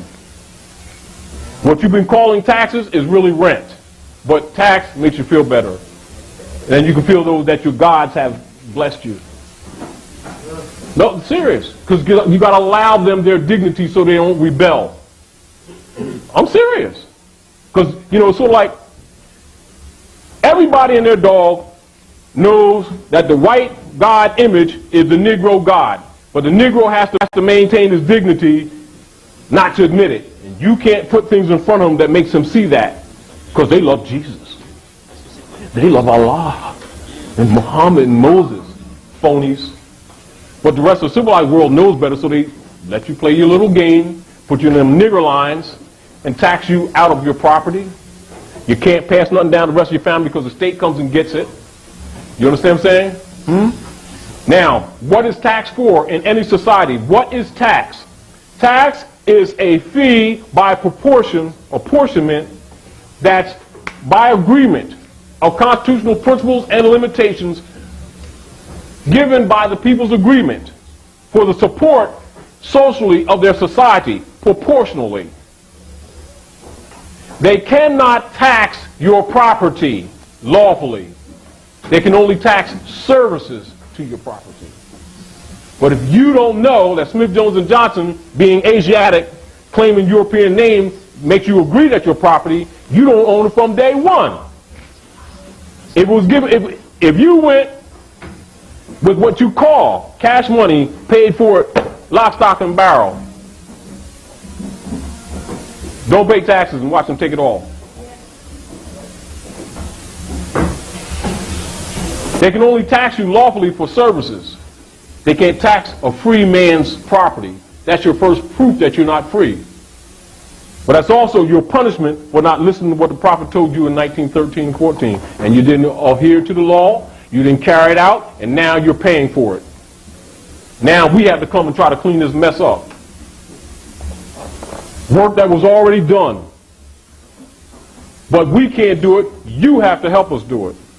You have to take responsibility for the enforcement of the United States Republic Constitution, which is your document, and the protections of your inalienable rights. And don't you think that them people out there have been constitutionally acting, because they have not. They don't operate by the Constitution. They operate by the Magna Carta. And the Knights of Columbus, Ku Klux Klan oath, 1854, 1863, Philadelphia, Pennsylvania, is what they've been operating on. And the Christian Black Codes of 1724, adopted from William Lynch's Principles of the Roman Empire from 1712. Adopted in all the states, 1868, after they closed the Freedmen's Bureau, which was set up to give you back these same things that are given to you right now. The Moorish Divine National Movement, in some ways, is a reenactment of the Freedmen's Bureau that was closed in 1870. Which was supposed to be a reacclamation of your birthright, giving you back your names, your religion, your principles, and bringing you back into the constitutional fold. And what did the politicians do? They robbed the money and closed it. That's how they enslaved you. You've been gamed. And you've been gamed by your own people who sold out, even in this movement. So you need to understand the principles. Remember this. Do not go by, oh, you like this guy, you like that woman, oh, they sound good, oh, they dress nice, oh, I like the way they talk. Bull. Principles is what you operate on. That's how you tell who's who. Because the principles are based in fundamental truths that don't change or pass away. Measure them by the truth. Deal. When you're talking jurisprudence, they'll tell you law. It ain't law. It's jurisprudence. When you measure it, and you measure anyone dealing in government, measure them by the Constitution. Don't measure them by a party. Don't measure them by what they say. Only if what they say harmonize with their limited delegated authority that we gave to them to govern your affairs. They're servants. But what they've done is made you the servant. That's the corruption. Do you understand that? So remember, whenever you sue, always sue in your proper person. I'm going to read a little bit from a suit that a brother I've been teaching over the phone for about 4 years in North Carolina instituted from to Mecklenburg. They're on the run now because really he beat them. But they're using the tags now, which we couldn't get the Moors up here to use. You understand? Because they wouldn't stay in unity. They kept trying to fight as individuals. You know what's happening. And even though many people down there are having the problems, they got it locked up. Because what they did was sued them, but they sued in their proper person. You understand? Then the cop's wife was going to the mall, stuck her card in the thing, and the stuff was there. Oh, can't do nothing. The card's dead. Start locking up their personal bank accounts. Do you understand?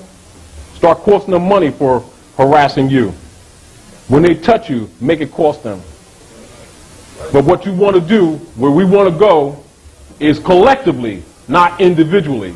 Because what they do, and I've warned many Moors of this over the years, don't get in the process of filing a lot of personal suits, not because you can't eventually win, because they can outweight you. Why? Because you got Negroes out here who are funding them, who don't know their birthright. Your mistake is not teaching them. That's the price that you're paying for those who even have this knowledge. You suffer for not rescuing your brother because you're your brothers and your sisters' keepers, and you have not kept them. This is divine law. Don't think it ain't. There's a divine side of this, but it ain't got nothing to do with spooky. It ain't got nothing to do with beliefs. It has to do with what is fixed in nature. She will protect her own. And she ain't playing this nigger game no more. You want to solve this problem or you're not going to be here. That's my suggestion. Because the Romans are going to carry out their mission whether you act or not. Because they have an agenda. And right now their agenda is survival. They know they're in somebody else's house. But they also know that you're asleep because you think we Indians. Yeah, we Kitawa, Nanako, Lena Lenape. My mother's side, grandma's side, Blackfoot. My father's side, Cherokee, Kitawa. But I ain't Indian, I'm Moabite. And this ain't India. India's in Asia, and I'm not confused. And Santa Claus ain't real either. And bunny rabbits don't lay chicken eggs. However, you know and I know that our people spend billions of dollars a year on their fiction because it makes them feel good, and they sell their babies out by the day. And if a prophet comes to rescue them, they'll help the Romans assassinate him and then talk about how great he was and line his picture up from Yahshua that they call Jesus, lie on him, right on up to Il Malik that they refuse to call Il Malik to say Malcolm X. Anybody who comes to rescue them, they will sell them out. Because they like to paint pictures. They like to talk about how great they was. The Harriet Tubmans, Ida B. Wells, all the rest of them. They sell them out left and right. Because they don't love their own. They're the greatest hypocrites on the planet. I suggest to you, if you're standing here and you just happen to be standing on your porch with your little kitty cat in your arm and confusion starts across the street, right? Because some cops or someone used color of law and beat up somebody who's branded Negro, right? And sick their dog on them. The dog bites them all up and all this stuff, right? Because these are the brothers that jumped his own brothers last week, whatever. I suggest that you take your cat in the house immediately so they don't see you. Don't worry about what they're doing to him. Because they will not come and get that dog. They will not mess with those cops that beat Rodney King. They'll come burn your house down. That's what Negroes do. Do you understand what I'm saying?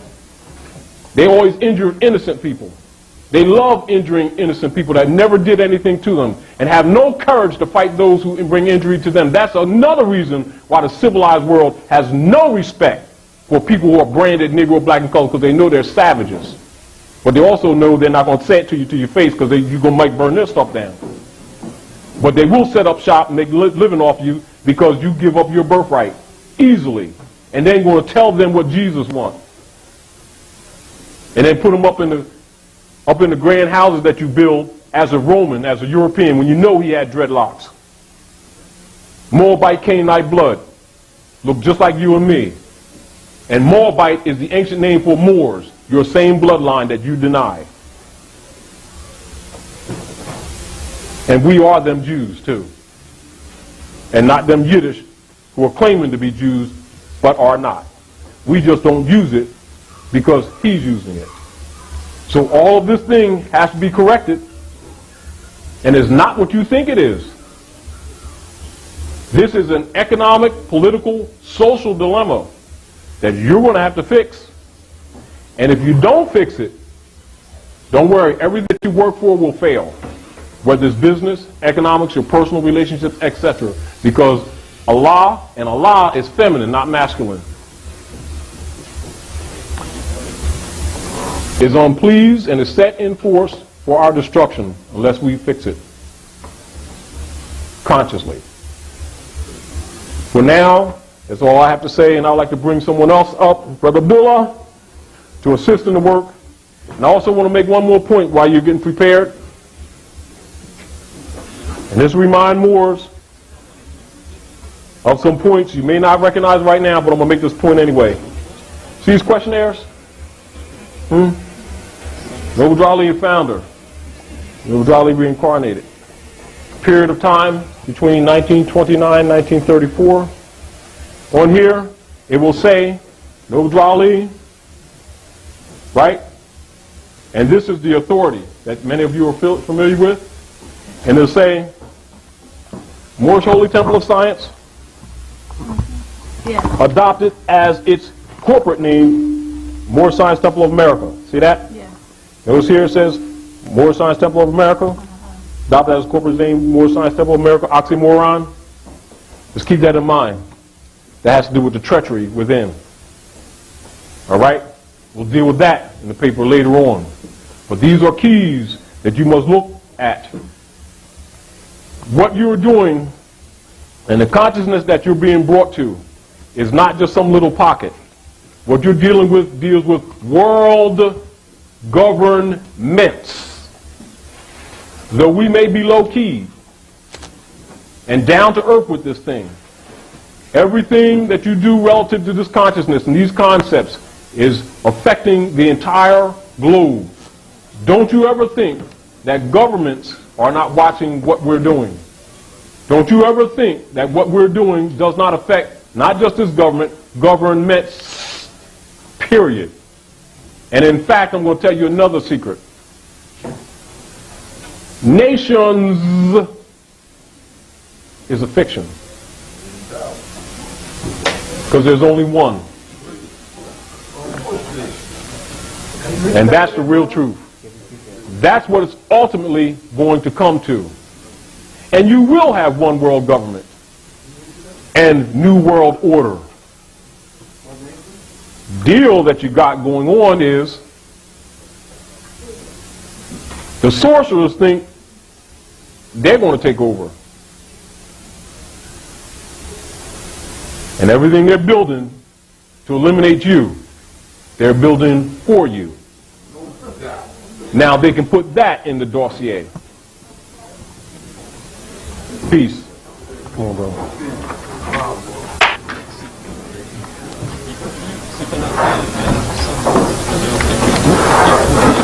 Islam. Well, Abdullah Iltali Mosi Bey.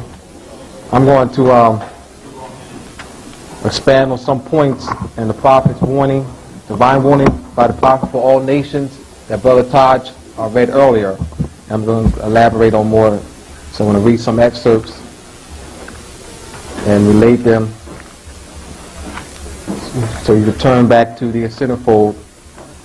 The first paragraph: the citizens of all free national governments, according to their national constitution, are all one family bearing one free national name. Now, the United States Republic of North America has a national name. Does anyone know the national name of the United States Republic of North America? It's a Moorish nation. The national name has been Masonically buried. And often said earlier, the United States has a dual national seal. And most oftentimes people will look at the United States of Republic of North America and the Moorish nation, and I see them as one. The United States of Mexico. As you know, that's the United States of Mexico. In fact, if you look at any coins, they'll say Estados Unidos Mexicanos. The national name is Mexico. United States of Brazil. the national name is Brazil. So, and what they'll do, and they'll use the word U.S., U.S., which is the colorable government. And most people think that the United States spelled out and U.S. are the same. U.S. is the colorable government that has subverted the United States Republic of North America. And when they push the U.S., which is the U.S. democracy, they are in fact subverters of the United States Republic of North America and a violation of the Constitution. They are enemies. So anyone who does not push the Republic is an enemy to this Constitution. And most people, most of the officials are in Congress, Senate, and the House are criminals and are enemies to the United States Republic because they wear nice suits and got nice ties on. You know, most people think they're legitimate, and they're not. So, another point. So, go back there. The one free national name refers to the Moorish nation. That is the free national name of this United States Republic. Continuing. Duali, it says, it is a sin, and it is a sin for any group of people to violate the national constitutional laws of a free national government and to cling to the names and the principles that allude to slavery. He emphasized there the importance of constitutional principles. And as I was talking to a brother earlier, about a half hour ago, the Moorish Divine National Movement, the heart of it is the constitutional principles, bringing our people back into the constitutional fold of government. And those who are not pushing constitutional principles or teaching them are not teaching the Moorish Divine National Movement. They may say the name Moorish Divine National Movement, but they're not talking constitutional principles. They're not talking about the Moorish Divine National Movement. That is the heart of the movement, bringing our people back into the constitutional fold of government. So my whole purpose is here is to have you really examine Duali, this document here, this divine warning that Duali had, and not just read it, but really absorb what it's really saying. And that this is the driving force, this is the brain of the Moorish Divine National Movement.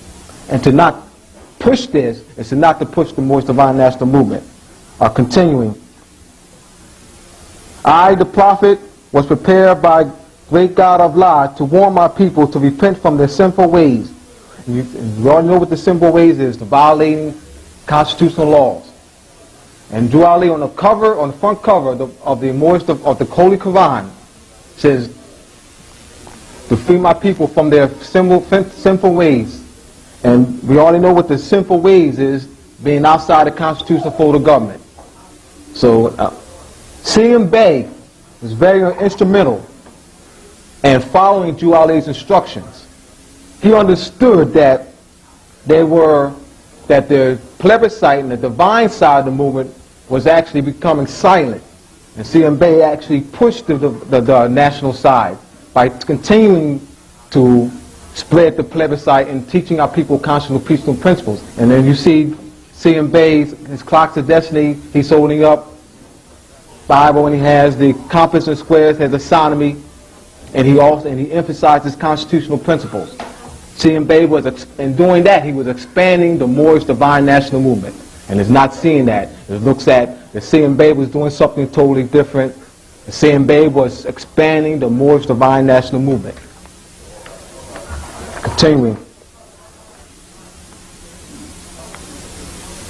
There is but one issue for them to be recognized by the government and of the governments of the earth, and it comes only through the connection of the Moorish Divine National Movement, which is incorporated in this government and recognized by all other nations of the world.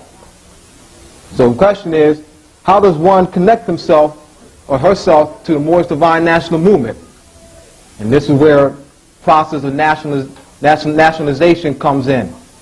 And truth, those Moors who are not nationalized are in fact part of the Moorish Divine National Movement, because that is the issue, is to bring them back into the constitutional fold of government.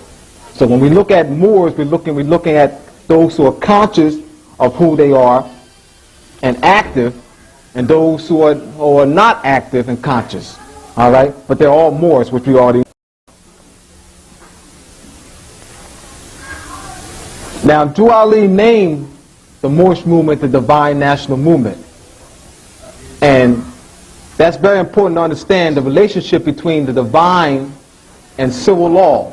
And in the Declarations of Independence, we're going to tie this to, in the course of human events, it becomes necessary for one people to dissolve and the political bands which can have connected them with one another, and to assume among the powers of the earth the separate and equal station to which the laws of nature and of nature's God entitled them. There you go. That's the Moorish Divine National Movement, seeing the relationship between the divine and civil law.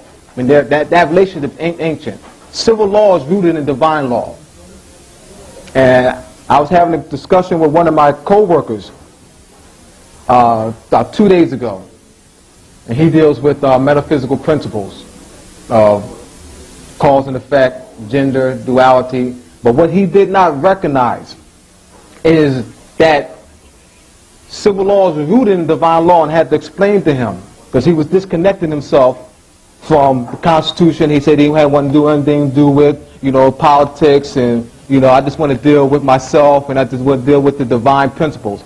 I said to you, brother, and I mentioned to him the importance of recognizing that those divine principles are rooted in the civil law. And it's very, very important. And I've read the Declaration of Independence, the first section, and showed him the phrase, laws of nature, and nature's God.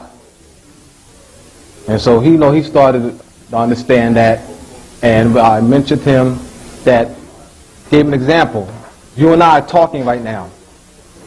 We are forming a contract. You're allowing me into your aura. I'll use that word because he's on that level. I say, you're allowing me into your aura.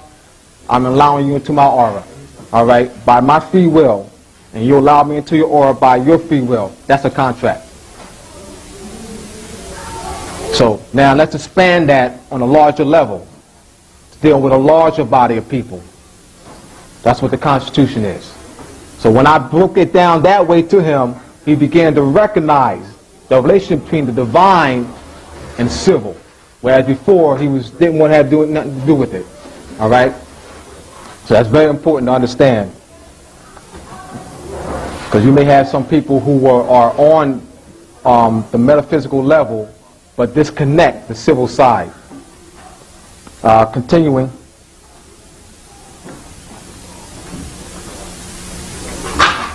You who doubt whether I, the prophet, and my principles are right for the redemption of my people, go to those that know law in the city hall and among the officials in your government, and ask them under an intelligent tone, and they will be glad to render you a favorable reply, for they are glad to see me to bring you out of darkness and into the light.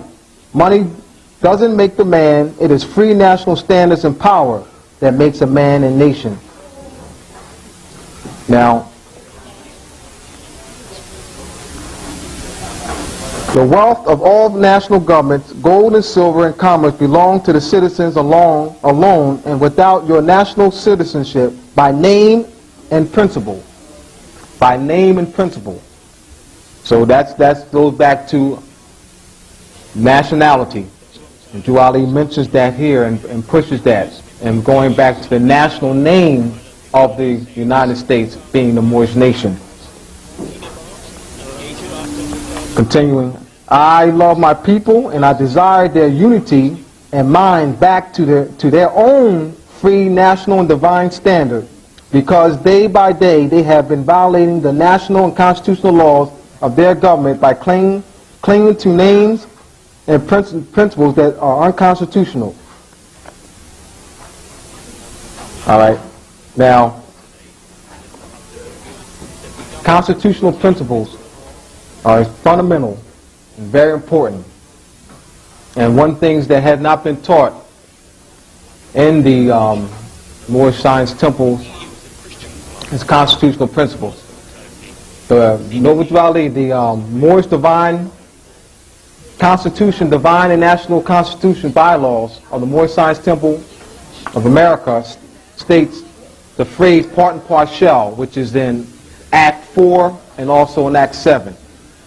The Moorish Divine French Constitution and bylaws of the Moorish National Moorish Moorish Holy Temple of Science. I'm rushing, let me take my time. Moorish Holy Temple of Science uses the phrase part and parcel, and that was done by design. It was deliberate, and was to take the people's consciousness that they are part and parcel of this said government, meaning that they are the founders and constructors of this government, and that we are not naturalized citizens. We are natural-born citizens of the United States Republic of North America. So that's we're going to put that in the paper next time, Taj. Both constitutions and bylaws right in the paper, so people can see for themselves, you know, the corruption. Even though you mentioned that in your article.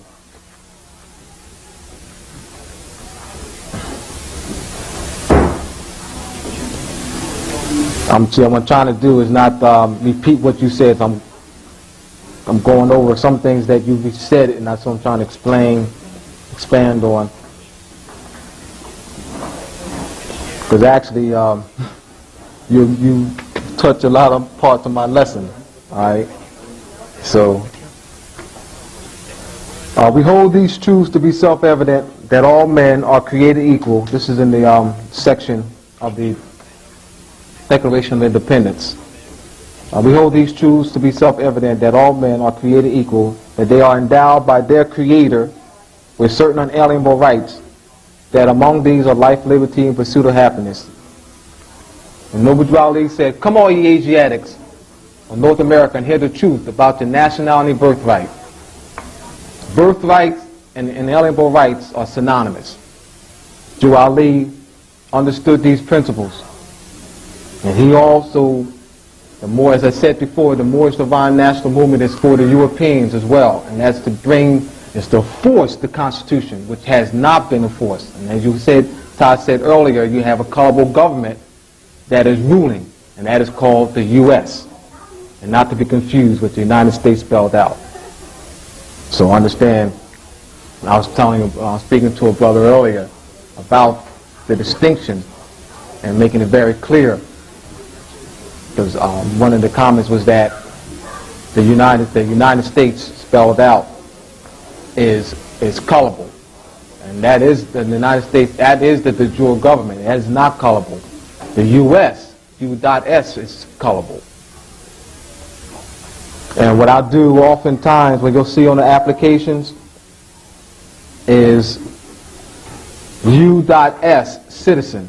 And what I do is I create a box, and I put citizen of the United States Republic, North America. And I check that box off. So the only time you see that, just be cognizant of that. You'll often see that U.S. citizen. All right? And so that's very important.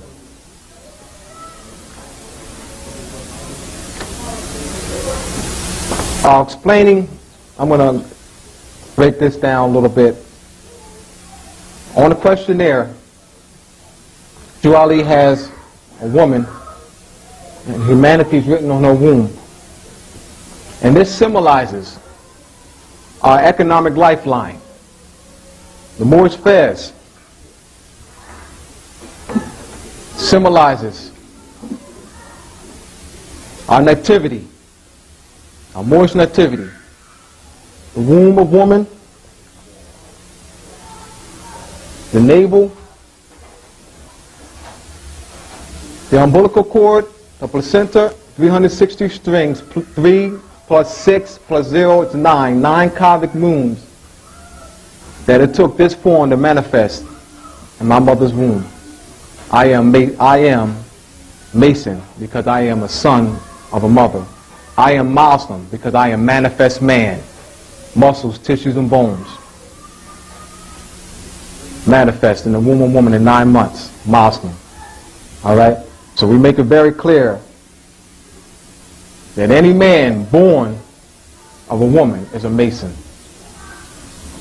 And what they've done is take that and apply it only to those who are members of a lodge. So that's what makes you a Mason. So if you deny your nationality and your nativity, you have no rights to resources, and therefore you are property. And this is, as we said earlier, this is a problem that we're facing. Another point, just trying to see where you didn't touch, so I won't be repetitive.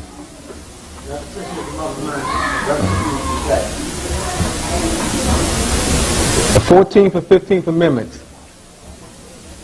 which are unconstitutional.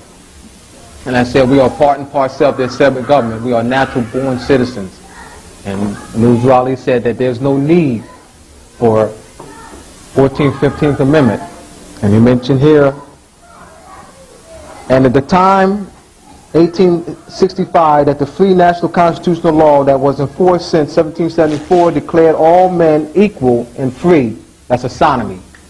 That's the symbol, compass and square. Judicial, Judicial implied a lot of things in here.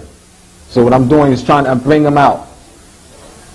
He implied sodomy when he said here, equal and free, and if all men are declared by the free national constitution to be free and equal, since the constitution has never been changed, there is no need for the application of the 14th, 15th Amendment.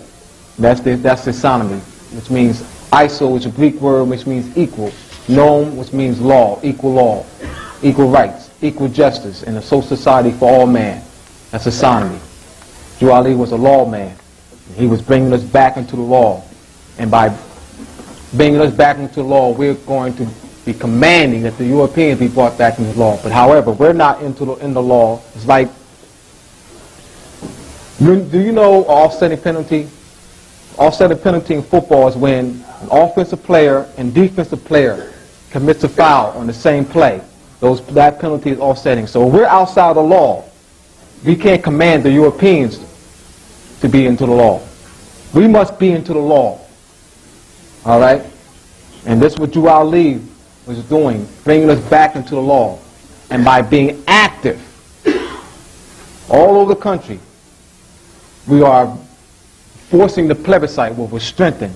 Now, remember Taj emphasized earlier that, and suggested to you, not to overly emphasize filing suits, single suits, though we're going to be doing that.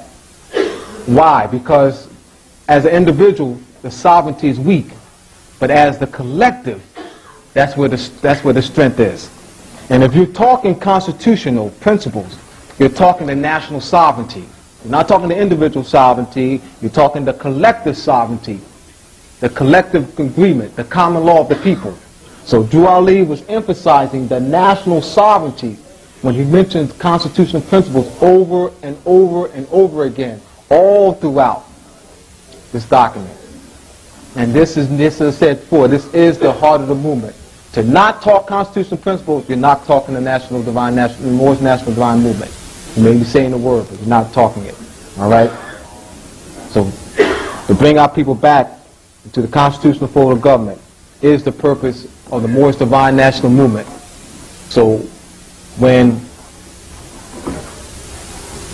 on Wednesdays, when I work with you sometimes, these are some of the issues that I'll be bringing up more, going more in depth.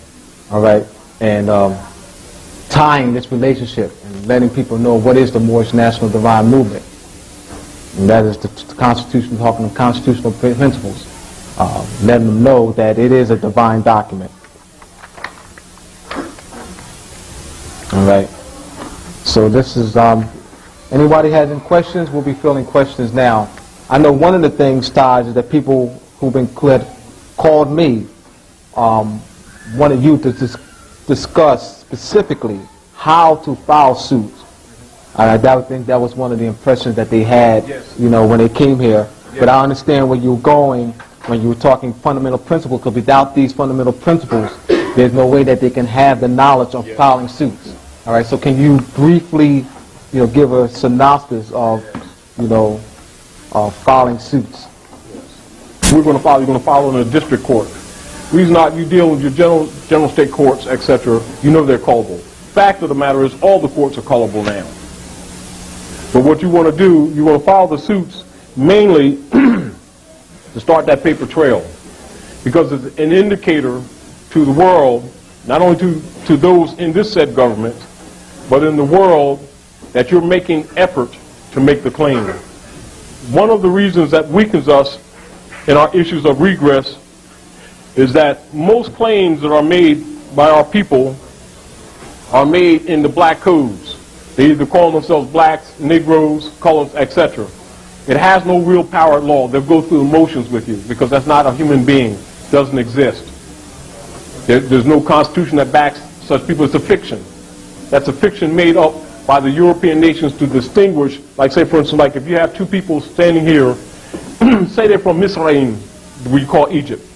So you got, say, a brother and sister here, both Misraim, and so this brother, sister, she still honors her mother and father. She's a Misraim or Egyptian, right?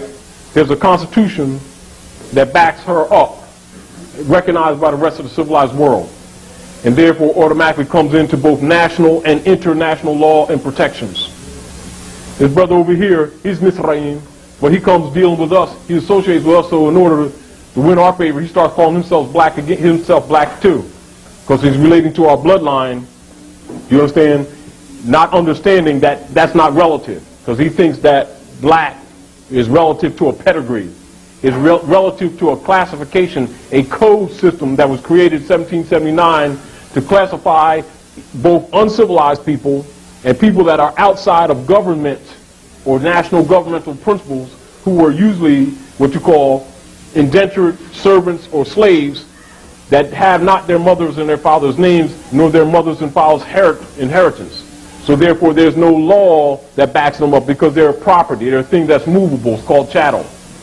So these brands were created or coined to describe that being separate from a national being, so that they can travel in society. So you may have a free man or free woman here, and you may have a slave here, but how do you keep the conflict down? The free man has a nationality, the slave thinks he's a crayon.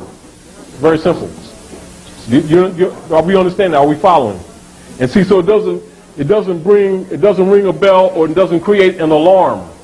Do you understand?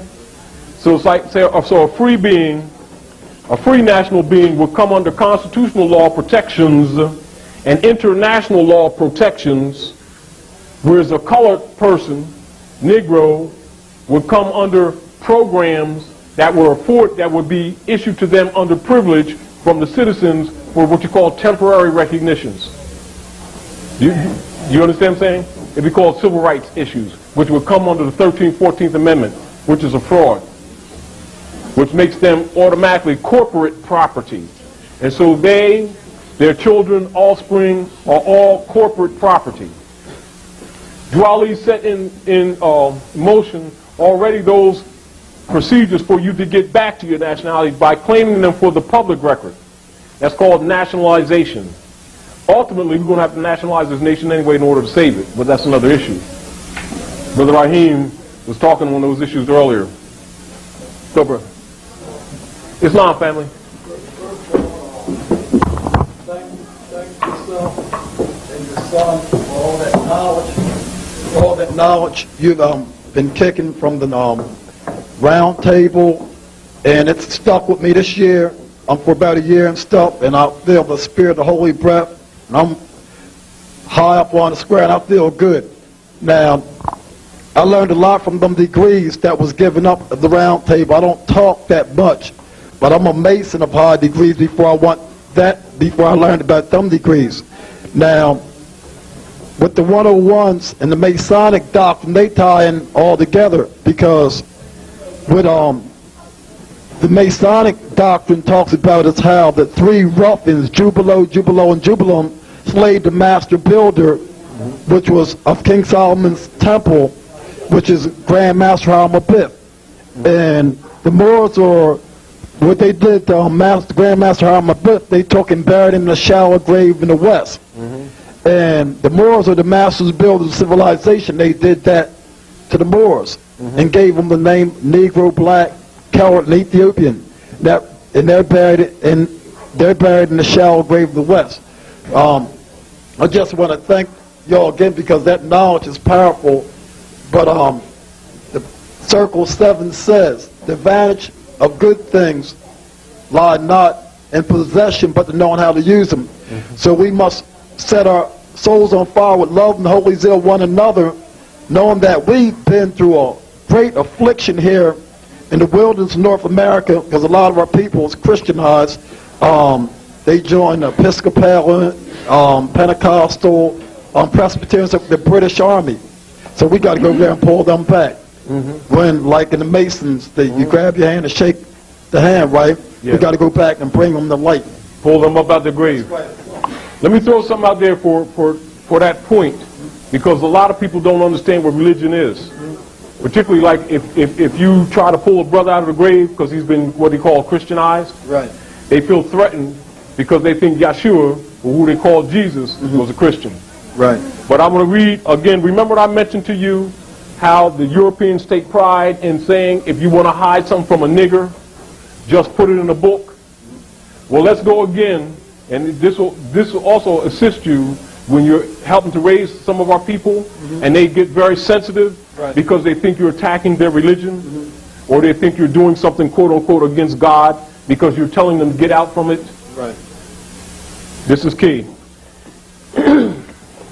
Now, how many of you are familiar with the Niceno-Constantinopolitan Creed? Anyone raise your hand? Niceno-Constantinopolitan Creed. There's one. Niceno-Constantinopolitan Creed. Look at the numbers of people in here, and look how many people are not familiar with that. Now take what I'm getting ready to tell you to heart, because this is a key teaching tool to redeem people, all right, from the sorcerers. They don't know that is the work of sorcerers.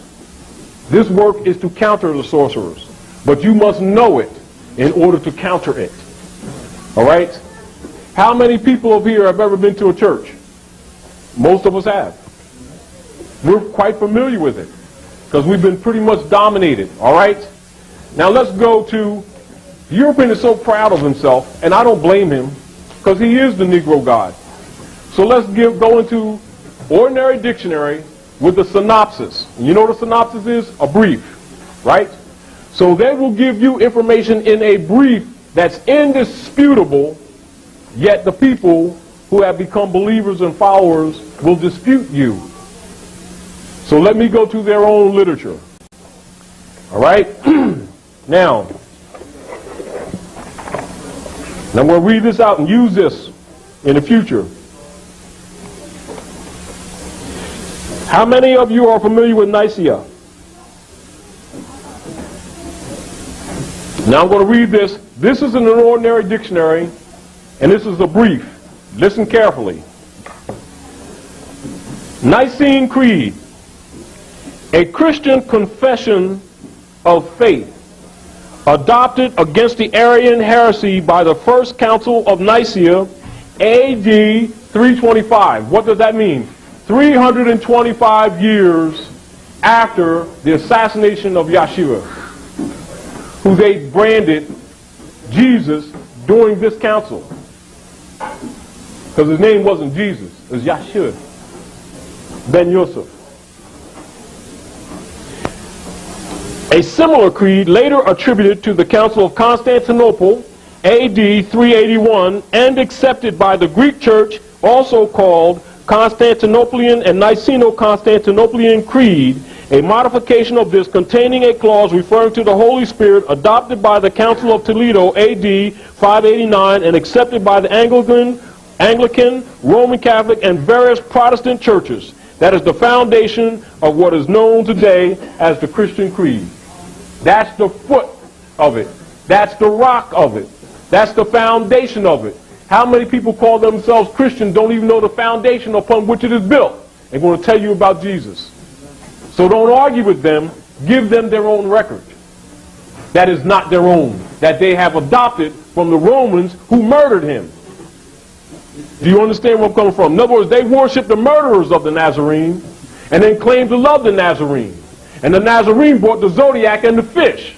They hung him on a cross and then told him that the instrument used to lynch him was the instrument he brought from heaven in a cloud of glory. They are liars, they're hypocrites, there's no truth in them, and when they speak a lie, they speak of their own father. It is not their creed. Jesus was a Moabite, and his grandmother Ruth was a Moabite, and Boaz was a Moabite.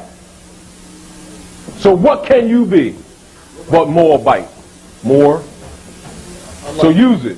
That's a weapon against those who try to get into the religious game and try to fight you there because they don't want to deal with the truth because it shakes the world.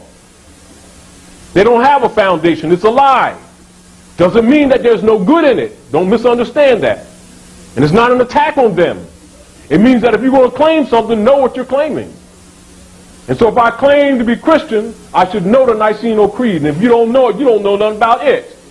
It's sort of like, I'm a surgeon. I operate on brains.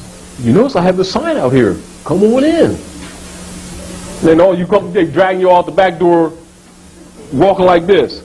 Well, if you ain't figured out yet that I can't be who I claim to be by my own works, then what else proof do you need? All you need is watch the works of the people. They show you the love. Is there love? No. There's hatred. There's slavery. There's abuse of power. And if Yahshua walked in this door now, they'd lynch him again. Thank you very much. So the Niceno-Constantinopolitan Creed is Christianity. They are not Christians. They can't be Christians. It's a political system disguised as religion in order to push it on the world to conquer. And they will have a cross and a crown. And it says, in hoc signo vinces, which means in this sign we conquer. They don't hide it. But why should they? Because all we deal with is beliefs. We don't deal with facts. It's against our gods. Please. Let's save our babies. I'd like to know where I could get that. If you can write that down for me so I can get a copy. Just go right in the dictionary, look on the Nicene Creed, go in the law library, go to any library, any well-stocked library, look up Nicene Creed. That's all you need to do the research. They'll tell you so much about the history. It ain't nothing but a trail of blood, I'm telling you. One second. One second, I have to say. What I had to say, this is real quick.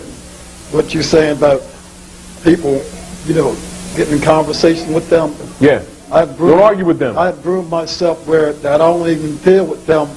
When I revive, I come around Moors. Yes. But I'm saying no. When Moses. Suggestion.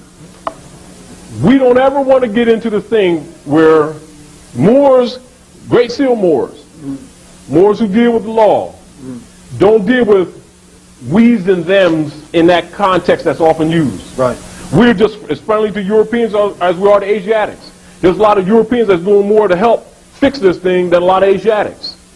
Do you understand? It is the spirit that you're dealing with. Do you understand where I'm coming from? Principle. But I'm saying to you, relative to our people, because we have to be redeemed because we fell the farthest. In other words, when Drew Ali brought this message to the people of the North Gate, he came to all the people. He just came directly amongst us because we needed him the most. That does not constitute us in any particular superiority role because the movement is universal. That's so that Moors don't get arrogant and self-righteous, also think they own the prophet.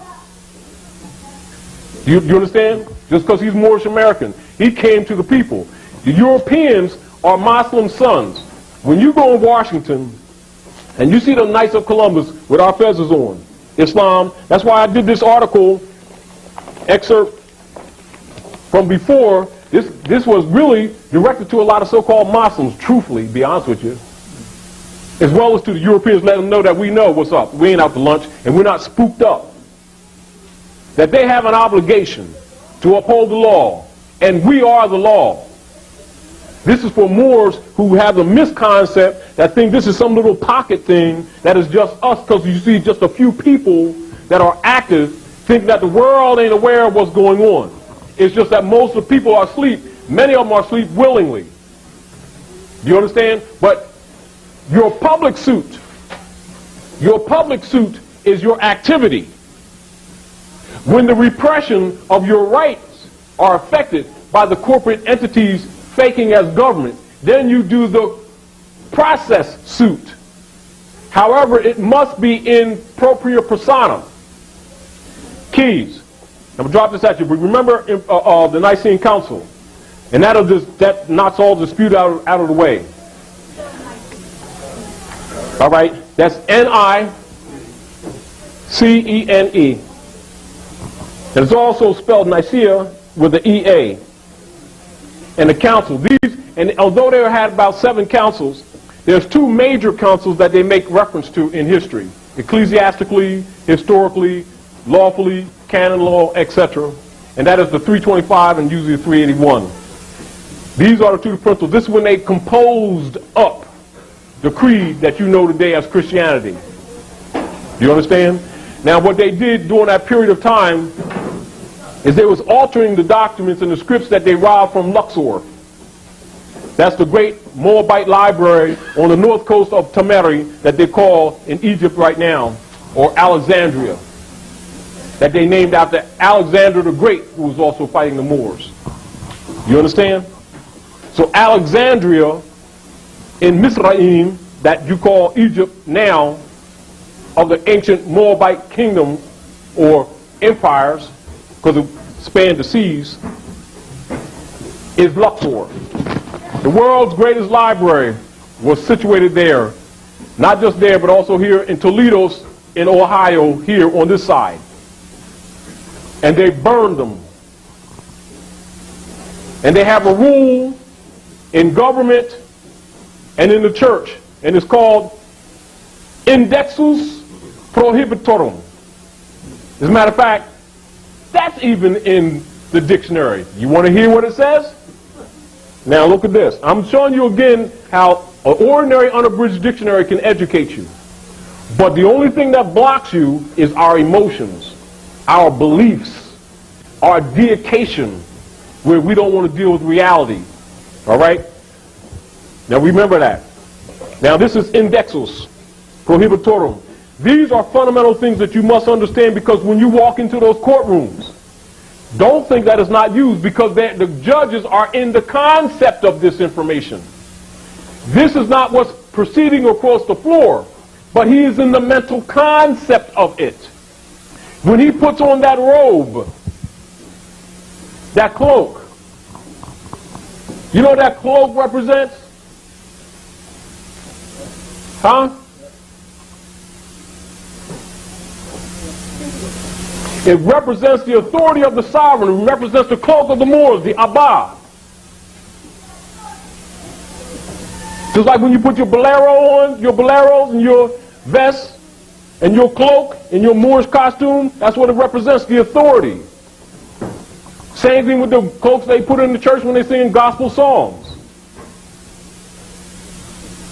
Belong to you. Same robe that the Ku Klux Klan wears when he puts on a conical hat and doesn't terrorize you with your costume from your ancient white brotherhood that's over 50,000 years old. And you be going out to lunch. And it belongs to you. Scaring you with your own stuff. So raw. Now let's go into, here you go. Remember, this is related. It may not seem to be, but remember, when you're suing, the concepts that you have in your mind are at the root of whether you walk or not. At the root of whether or not you are successful. And keep this in mind. The ultimate key to the conclusion or the superior position of the plaintiff in a suit is what? Constitutional principles. That's the ultimate test. You know, someone may acquiesce or give up early and lose, and they know they're right. Why do you think states try to keep things from hitting the Supreme Court, which is the only law, the only true court? Because they know they can't beat you. But they know they ain't going to go there because you're usually arguing wrong. You're usually arguing in a false jurisdiction, never challenge the jurisdiction, right? You keep calling a magistrate a judge when you ain't checked the record. And so what they get you to agree to fraud along the way, then they got you in the state's court and they just bounce you around till you're economically broke. See it? And then you start arguing how you feel, or just some case law which the attorney will try to lead you to, when you should be talking constitutional principles and stay there. You know, any what you call lawyer, they're phonies, worth their salt. You know, they bounce you around, take your lunch money, take your savings, then get your grandma's money, and then when they see you ain't got no more, they either throw you to the dogs or how much you can pay. You understand the nights. You bought your freedom. You ain't bought freedom. You bought the privilege, and then you so-called win. And then you ever notice, if you really pay attention, when they really get tired of the BS and they want to win the case, they start arguing constitutional principles. And the case either is resolved and that's it.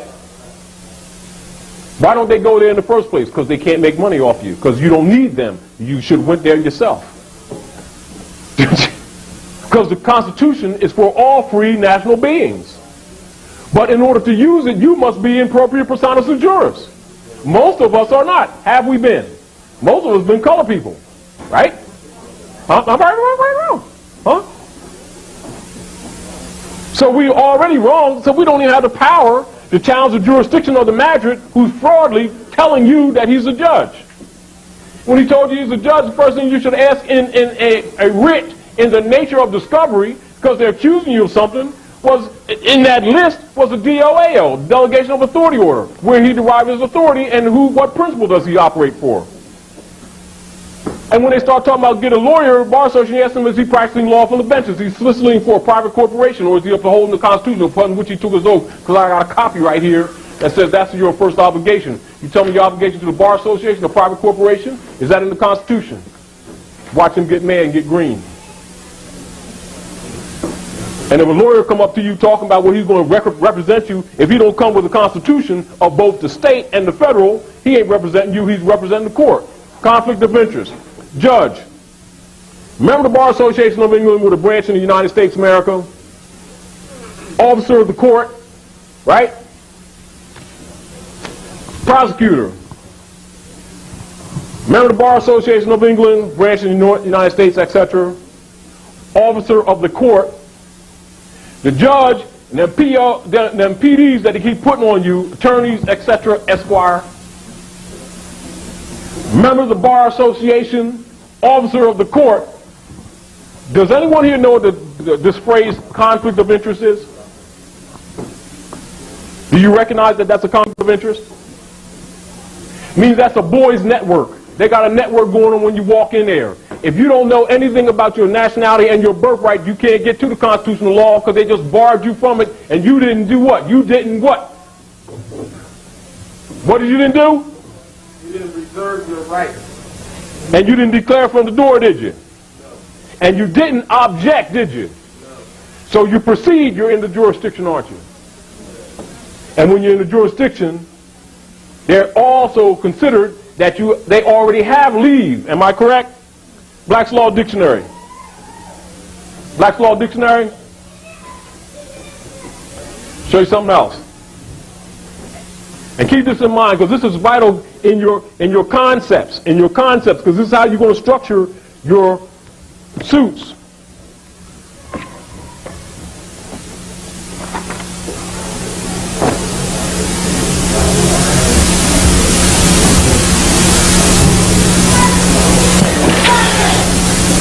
Now listen to this.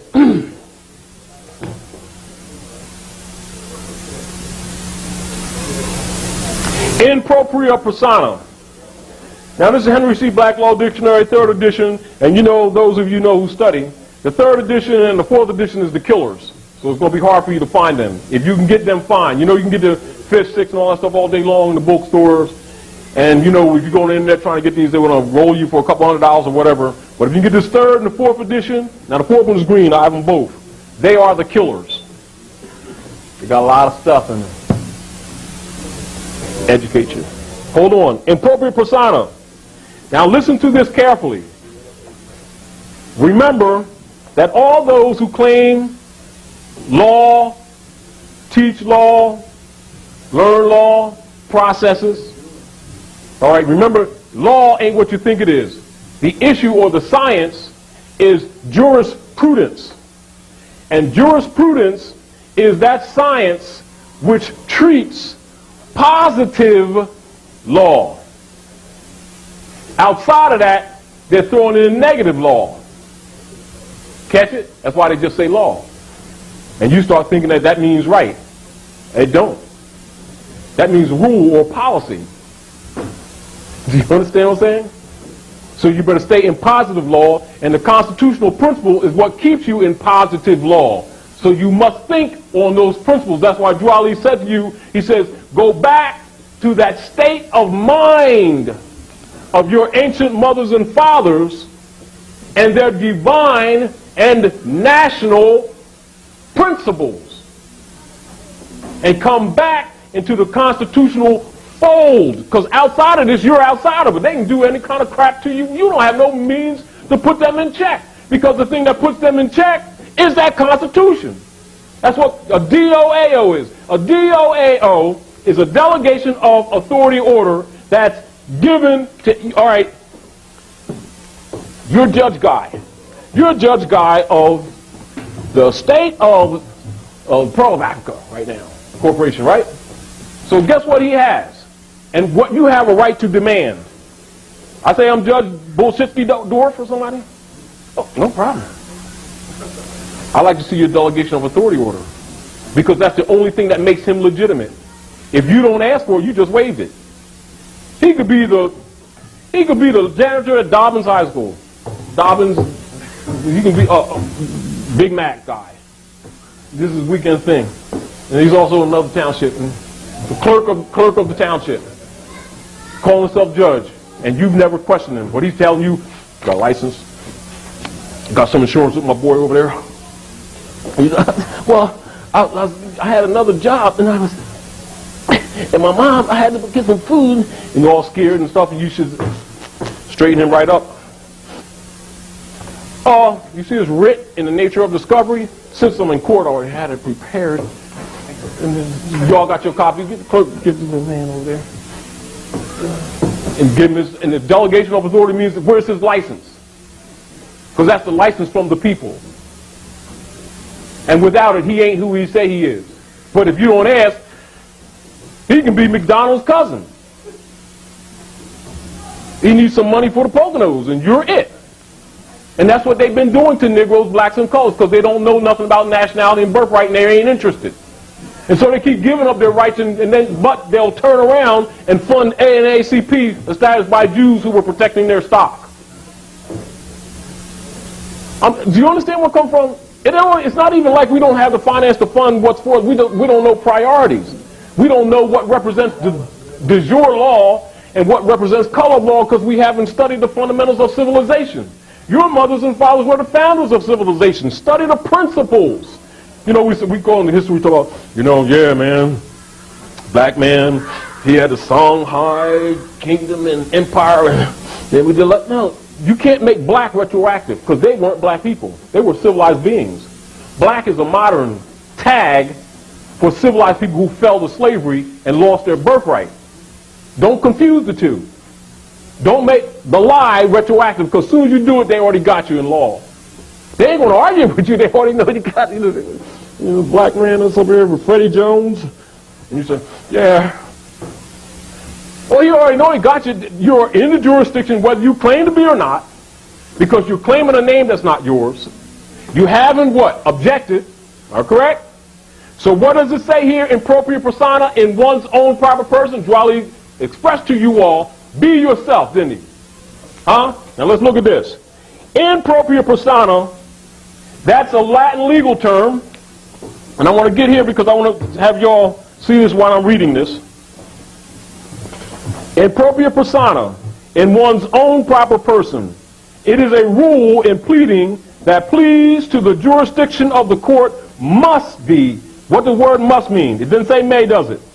must be pled in propria persona, emphasized, because, that's conditional, am I correct? Because if pleaded by an attorney, they admit the jurisdiction, as an attorney is an officer of the court, and he is presumed to plead after having obtained leave, which admits the jurisdiction, and then gives you some law case, which means if you're not in your proper person, they already got jurisdiction, so don't even talk about it. In propria persona, I-N, capital I-N, first, by itself. Propria, capital P-R-O-P-R-I-A, one word. Persona, capital P-E-R-S-O-N-A. That's ancient Moorish Latin, means in one's own proper person. And the definition comes right after it, and it says, in one's own proper person. Almost sounds like an oxymoron, doesn't it? So, in one's own proper person. That's a strong emphasis.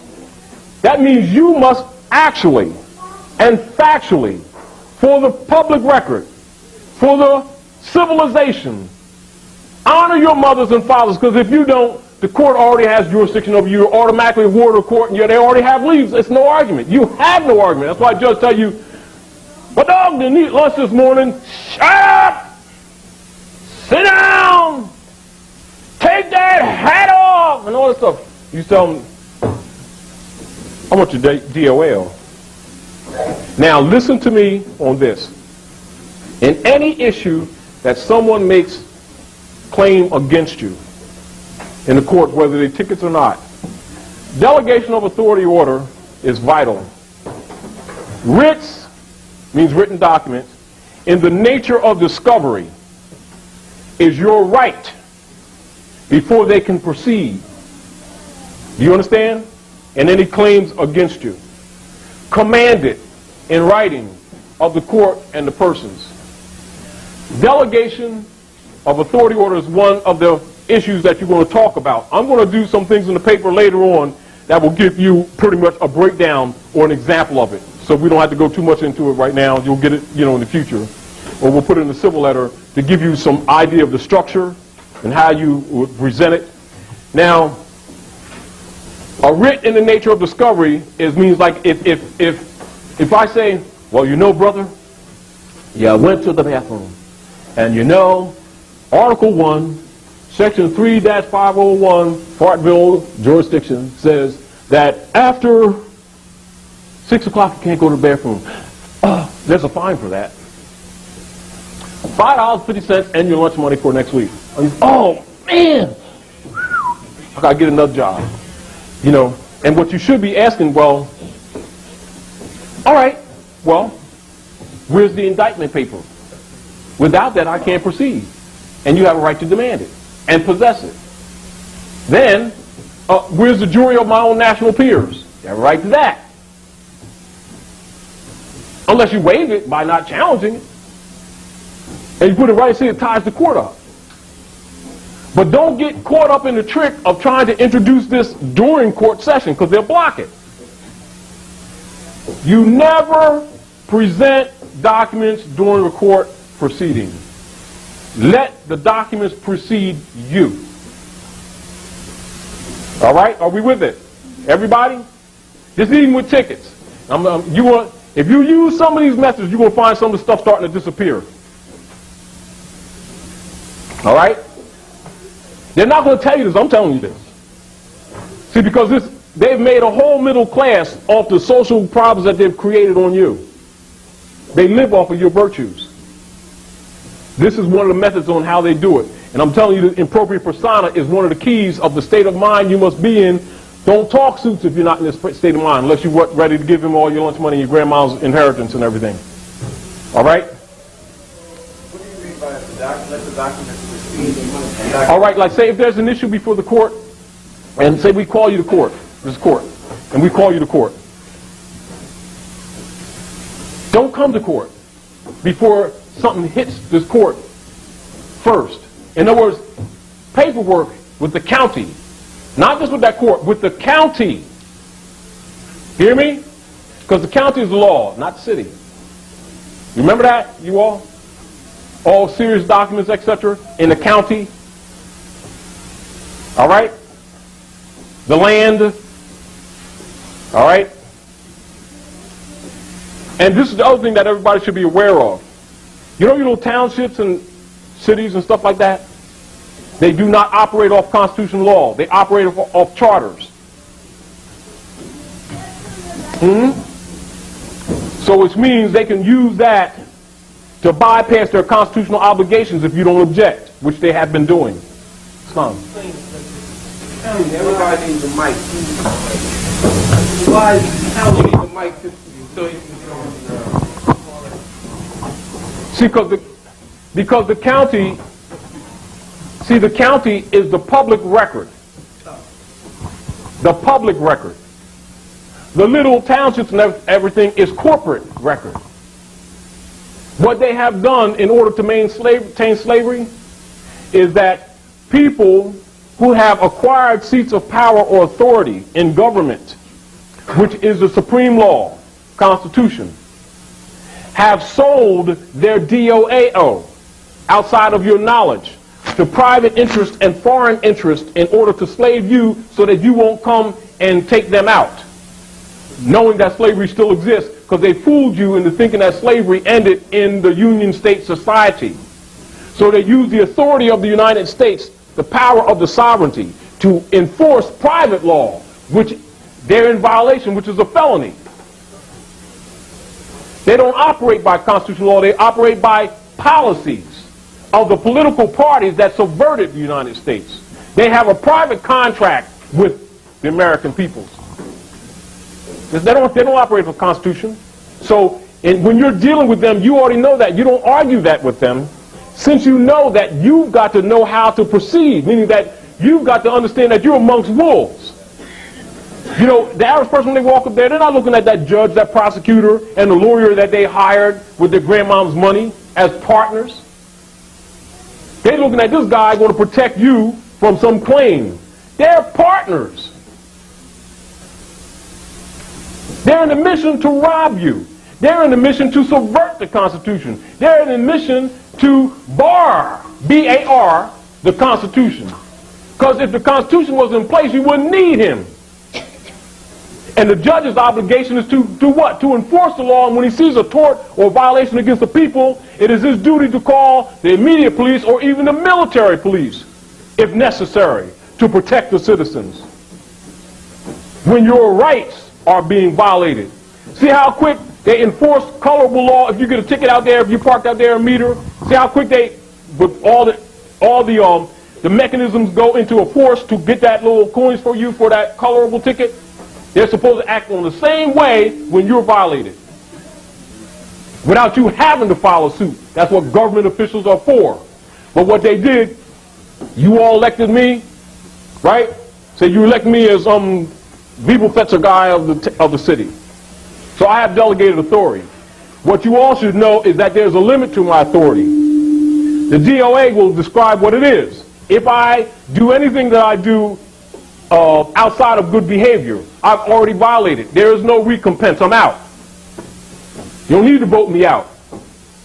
And if I don't leave, you have the right by law to come and physically remove me. That's what your real right is.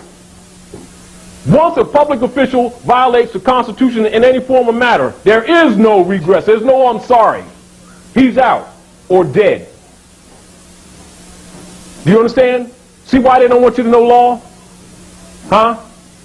It ain't wait till 4 years for me to screw you some more and make partnership with Enron while they rob your pensions and all this other stuff, and then make you pay it back like Silverado Banks, what the Bush father did when his buddies in the politics, they robbed the banks, robbed your money, what you thought was your money, and then made you pay it back. Oh, you know why? Because they're not operating unconstitutionally, but they also know that we, basically, the people, is dumb or arrogant. We're so busy hating Russians that never did nothing to you. You know the communists, they're threatening our way of life and everything, and so you all can do what you want to do. And this is what we've done. They got you so busy hating other people and injuring other people that never did anything to you. This is what the U.S. does. The U.S. let me back up a little bit so you understand what's happening. And I'm going to reemphasize what I said earlier. The U.S., which is a body of conspirators that the general public is not aware of, and it consists of, in the main part, Knights of Templar. Now, the Knights of Templar are servants of the king.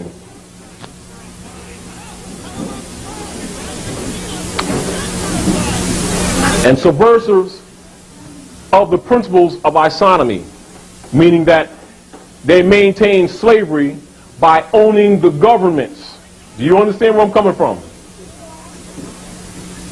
Everybody clear? In other words, rather than hold you in servitude directly, which causes rebellion. You understand? If I'm standing up here like this, right, and you're impressed because I said, well, you know, I've got this stuff right here that I can just move this right up and down and I can read your mail right through your pockets. And you know, I've got this ring right here that really is a Bibel Fetzer right into your eye and I can see what's in your bank account. He's, oh man, boy, scared of him, man. Whoa, you know. And you know, when you've got your telephones and I can just signal in everywhere, that's really a tracking device, and you say, oh, wow. You know, I say, well, you know, and I got atom bomb here, right? Then I got a neutron bomb here, right? I got chemical warfare in my finger if I do like that. Oh, you're scaredy. And then I can catch you right through your phone, and you get all impressed. What they don't want the common people to recognize, that I can walk in here with straps of weapons all across here and helmets and Kevlar vests on and all of those stuff, and I can use the power or the sovereignty of government to maintain my own personal corruption, right? What they don't want you to think or recognize is that a little guy over there in the corner that you call lunch can take a 22, come up and pop me right in the middle of my head and it's all over, me and all that weight, and then y'all be trying to pick me up with all this weight and all these bombs and everything else like that. They don't want you to recognize how simple it is. Do you understand? So they build up fear. You understand? Guilt, superstition. You need to pay attention to their obligation. The Constitution is their obligation. That's not some instrument that, oh, you know, it's interesting if you all know something about it. And if you don't, oh, it's not important. Why do you think politicians don't teach Constitution to children in schools? Because that's the document that gives them the authority to do everything that they're doing. Without the Constitution, there is no government. Once you understand that, you understand where you need to be to protect your Moorish birthright. And the Moorish birthright is to protect the Constitution and to enforce the Constitution. The abuses that you've been getting is because that document has not been enforced. It has not been enforced because you ain't been in your proper person. Y'all been busy being colored people. Do you understand where I'm from? So concept of mind, get out of it. You're not Negro, black, and colored, and you got to be that, not that, officially. That's what nationalization process is for. That's why he did it. Do you understand? These have political ramifications. So it changes your political status in the society for the record. That's number one, because it's documented now. You see what I'm saying? So that gives you a standing at law across the world. Now, do you know what to do with that? That's the next issue. Do you know how to proceed with that? Those are the parts of the information that was suppressed by the subversives, COINTELPRO, etc., that was inverted into this movement with the FBI, CIA, etc., which is really the OSS, to subvert this movement. Having the people think it's a religious movement when actually it's a movement to bring people back into the constitutional fold of government and to enforce that Constitution for the protection of all the peoples. But he knew that they could not be protected as Negro, black, and colored because that's a category of a caste system. It's not human. It is not human. Does not pertain to humanity. It is outside of the human family, therefore outside the law, therefore outlaws. So what do you do with outlaws? Do whatever you please to do with them, particularly if you have power. This is the arrogance that them magistrates have been using as judges. Do you understand? Because they know the people don't have rights because they won't claim them. And then the people think that the only way they're going to get them is that if they give them to you. Governments do not give rights. Governments are established to protect existing rights. Those rights are inalienable, that is in reference to government. And the inalienable right is derivative of your birthright, which means it's non-transferable. It can't be sold to you. You can't license it. Once you understand that, hold them to it. And they're obligated when they take that oath of office to uphold that Constitution. And if you start talking about Republican Party and Democratic Party and all that kind of crap, and you start getting into their private matters because it's private policy, and you let them enforce that crap, you just gave up your birthright. This is what has happened to us. And you believe them, you keep believing them. Then they put nigger leaders out who got these feathers on in secret, and they're usually a reverend with 33 degrees, playing dumb like he don't know what that fez is, like he don't know what that great seal is on that dollar bill. And it's right there on the dollar bill. Pull out dollar bill. Pull out dollar bill, y'all. Anybody got to pull out dollar bill? United States Republic is the only government on the planet that has a dual seal. Is everybody clear what dual means? We know it means two, but I want you need to be clear on this. Dual seal, which means two seals to the one. You fold it, you see the one in the middle, right?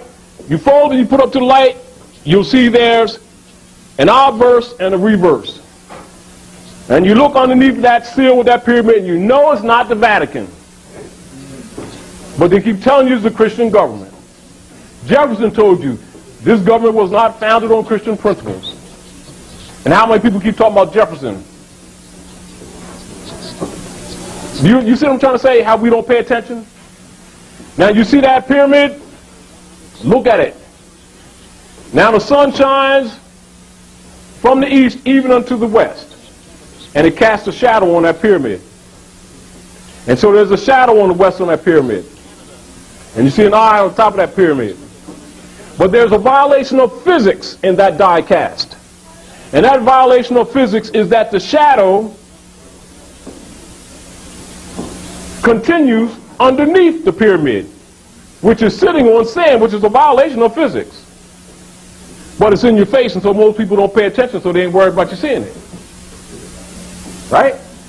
And then you look at the end of that shadow of that pyramid on the earth, on that plane. See, because you got the vertical and the horizontal. Ain't that a square? Isn't that plumb and level? Man got two positions, plumb and level. Am I correct? He's either prone or he's upright. And that's what he does. That's how he goes through life. And you notice that on the left, on the right of that shadow, you see an acacia bush growing in the sand. What's acacia bush growing in the sand? But acacia also means evergreen, don't it? Evergreen means ever life, don't it? In the sand. Now let's take this eye and let's take this pyramid. And you know how to take that pyramid and then bring that light to the earth? Now keep that pyramid and print it in your eye. And keep it there. Then I'm going to turn the pyramid upside down and keep that and overlap that pyramid. What do you got right there? You got hex alpha, don't you? You got hex alpha, which is your dual trine. Am I correct? Huh?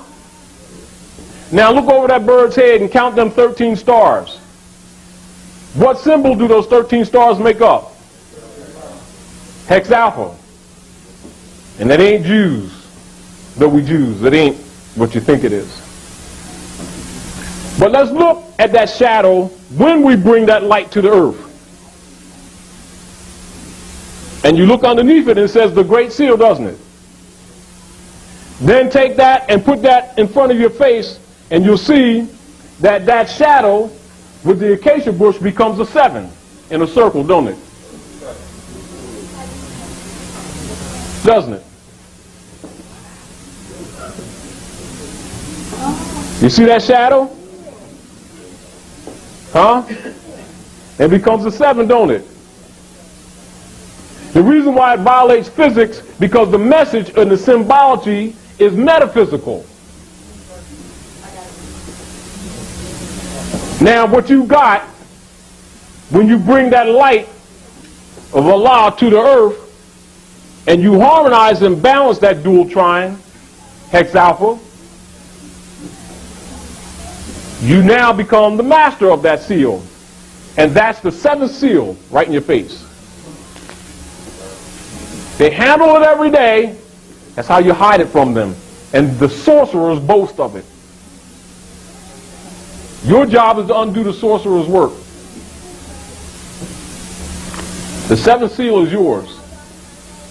The great seal is yours. It's up to you to claim it.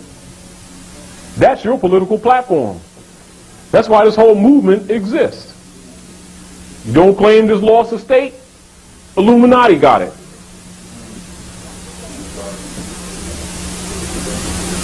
They're claiming it until you do.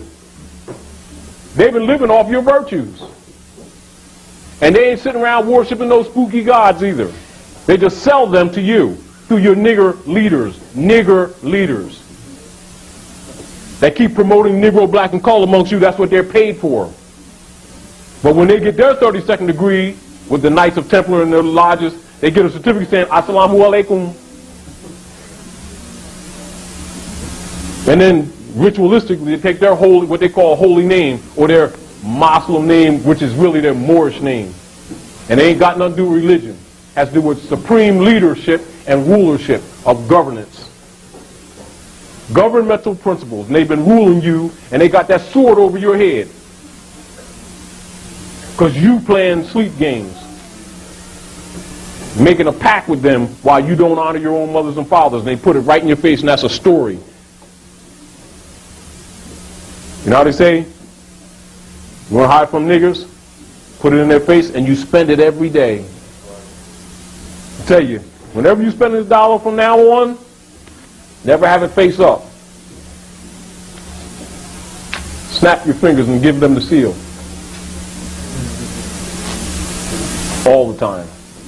Now let's go to indexus prohibitorum to let you understand, again, brother, you know, the church's position, and it's not the people. Do not charge the people because they just don't know better. You know, the whole world's deceived because of this game. I'm going to get to you. I ain't forgot you, brother. But I don't want to get too past myself. These things I'm setting you up in your mental state. This must be in your mental state when you're filing lawsuits. Because they are trained to this. Them magistrates, them judges are Masons. From a lodge perspective, we're not dealing with the natural man. You got some of them that are dealing with the principles of the Moabites. Those high civilization principles. But you have others who are in there to subvert. Do you understand?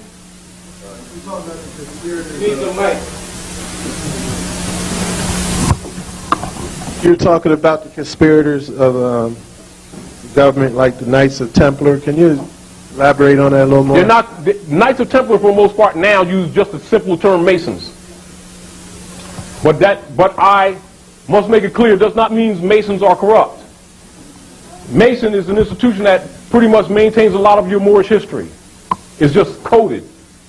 But many people are in the lodges for the purpose of maintaining rulership over you. They're not intending to enlighten the people. They're intending to subvert you. Do you understand? But that does not mean every Mason in the lodge has that position. You got many clandestine people in there. All Negroes are clandestine. Any Negro Mason is clandestine from day one. Negro black people, because they're fictions. They even asking Europeans, can they wear the birthrights? Will you recognize us? It belongs to them. Europeans are their sons, who they deny. Now they're being denied. And they don't like it. They call it prejudice. In other words, essentially, we're all one. There's only one nation here, it's the Moorish nation across the world. All nations derive from the ancient Moabites. But they had to corrupt the history. Do you understand? And you go into European families, start talking all kind of trash to you. Well, go into their family, go into their coats of arms. They're Moors. They're not going to tell you about that Yaqubian experiment, are they? Not the real truth. You know, but that's not, contrary to what most people think, that's not a negative. A lot of people misrepresent that information. It wasn't done for evil intent. It was done to release some karma. And because of falling of civilization, to get back. Because we also need lighter bodies. That comes from great experiments. So don't misunderstand that. So don't get caught up in that thing that you see out there, you know, white and black people. That's friction. That's total fiction. And that's evil meanness. There's human family and you got nationalities. Respect that. But ultimately, you're the daddy. Problem is that you fell asleep. And they traded places with you. Because you start following after gods of Rome that you didn't know anything about. Because you're dealing with beliefs instead of facts. And he robbed you. That's basically all what happened. And stole your birthright. Or put it another way, you sold it. Like in the book of, they'll tell you in a code manner, coded, like in the book of Genesis, in the Heliotext, chapter 25, 2 and 5 makes what? 7. And they'll tell you about Isaac, son of Abraham, and Rebekah, who married Isaac, and she had 2 sons, Jacob and Esau. And Jacob stole Esau's birthright for a bowl of red pottage. It's code, red. You understand? And Esau disrespected, thought his birthright was of no value, what good is it going to do me? Then he became Jacob's servant. Jacob fooled Isaac because he was going blind, and Rebekah aided in deceiving so that Jacob could steal all of Esau's inheritance. Well, that's coded, and that's you. And they reversed it in the womb. Now Rebekah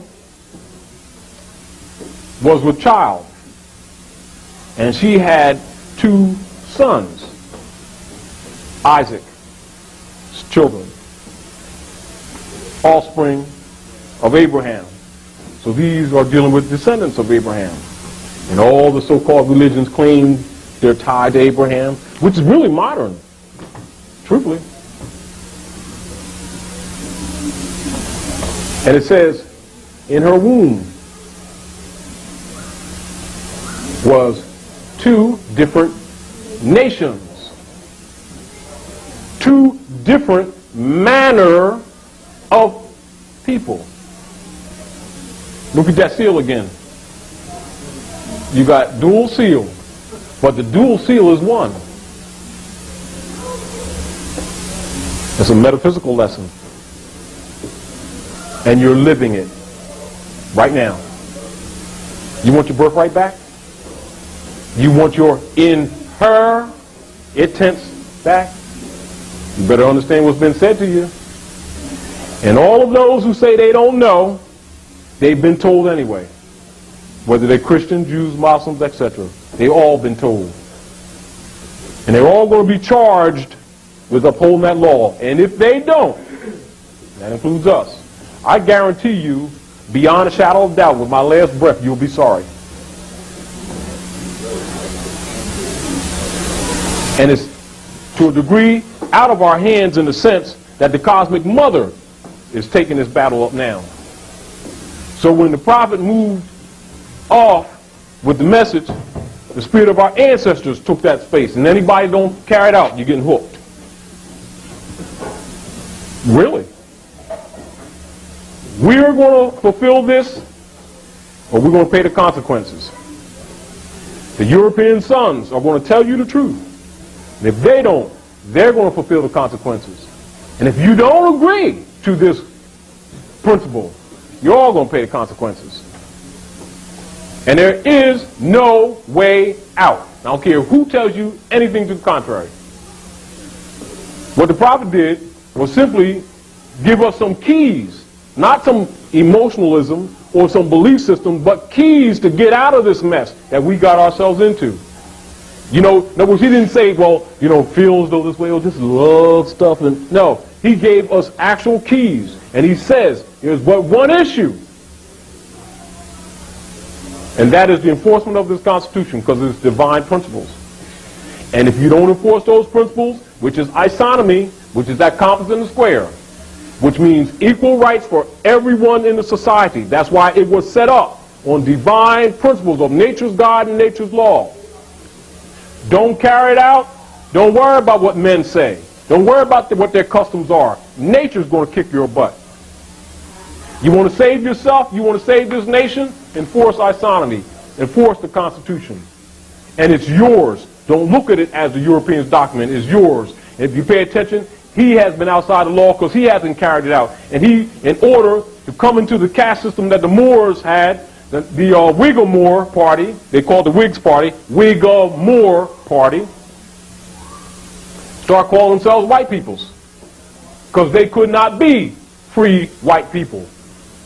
Because it does not mean Caucasian race. Does not mean European race. It's a caste. And so is black. And black is the lowest caste. Now, that's why they don't want you to have the 3rd and the 4th edition of Black's Law Dictionary. Because it's in there. But they edited it out of the later editions. That's why the 3rd and 4th is the killers. You understand what I'm saying?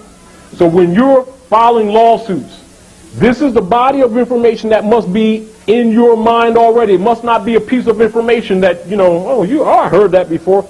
Don't go there.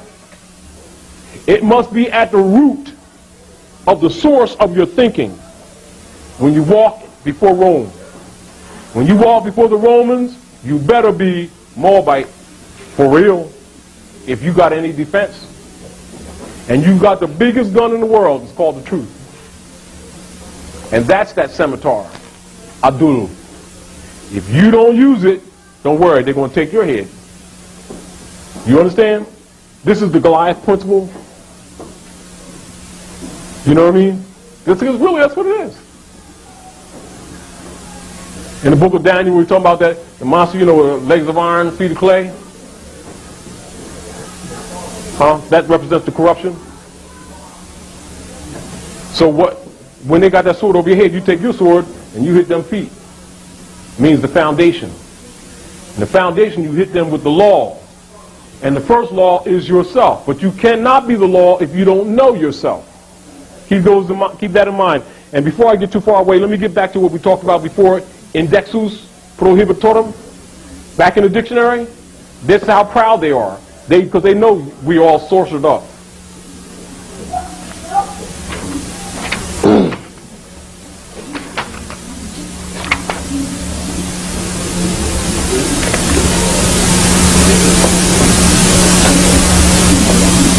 Now listen.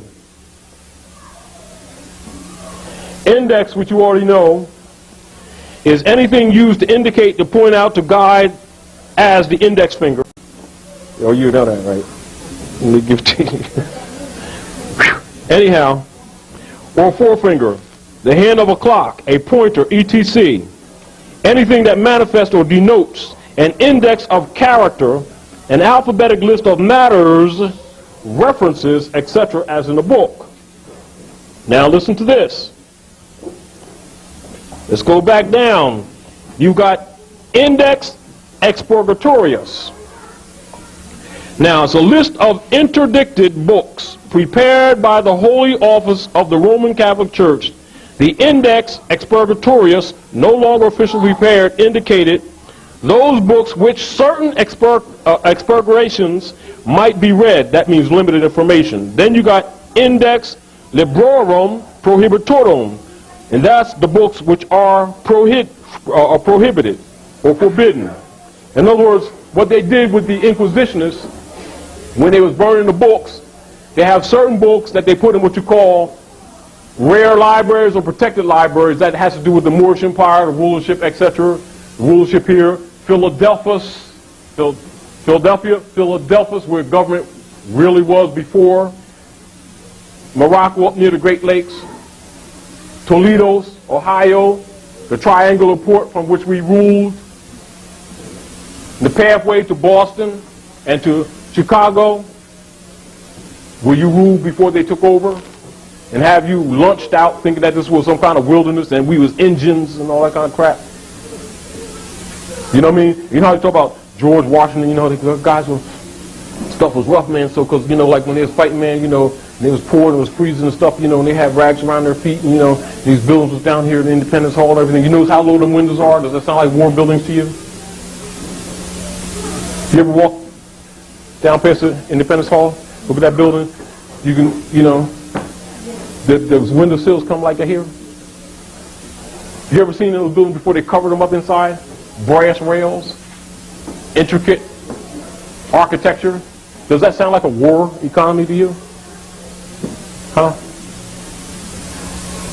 With Georgie, sailing Delaware, going up to Trenton, beating his keisters, went up to New York, they beat his keisters and stuff like that. And the redcoats are coming, don't fire your muskets till you see the whites of their eyes contrasted against their dark skin. Anybody ever go to Gettysburg when they have the Gettysburg Address on a yearly thing and they have the war enactment and everything? Go there and you'll see them Europeans come there every day dressed in Moorish costumes. And you'll see statues all the place with fezzes on them. And you never even pay attention to it. You're home. That's the point. Gettysburg, where Abraham Lincoln gave his so-called great speech. And his grandpa was a Moor. That's why they made mockery of him. And you look in the old newspapers, you'll see them dressed him in Moorish pantaloon with a scimitar because they're angry because he was dealing with this Emancipation Proclamation thing, and it was confusing. Although the emancipation means transfer of property, the fakery making you think that it freed you, he was trying to hold the nation together. And they also mocked him because of his kind of curly hair and his ruddy skin because his grandpa was a Moor. And so they did satires in the newspaper with him dressed in Moorish garb. But of course, we don't go into archives and look at stuff like that, do we? You understand what I'm saying? That's also why they killed him. Because they figured he was tricking them, you know, and really emancipating the Moors. He was really emancipating the European sons and then trying to bring peace. But it was up to Moors to emancipate themselves. But what he was trying to do is save the Union. You understand what I'm saying? And so a lot of us look at that history as their history. That's your history too. There's nothing that happens here that's not your history. This is your land, this is your government, and what they did, trade places and took over when they were actually the subordinate party. All right? Now, one more thing, I want to go into the Black's Law Dictionary. Keep note on this. Anybody got notes? Take notes.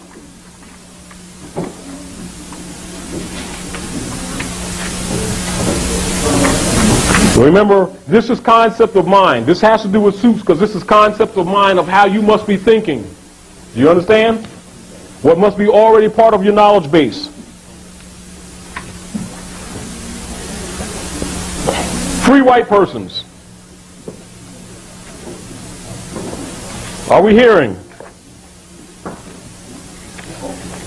Black's Law Dictionary contains definition of the terms and phrases of American and English jurisprudence, ancient and modern.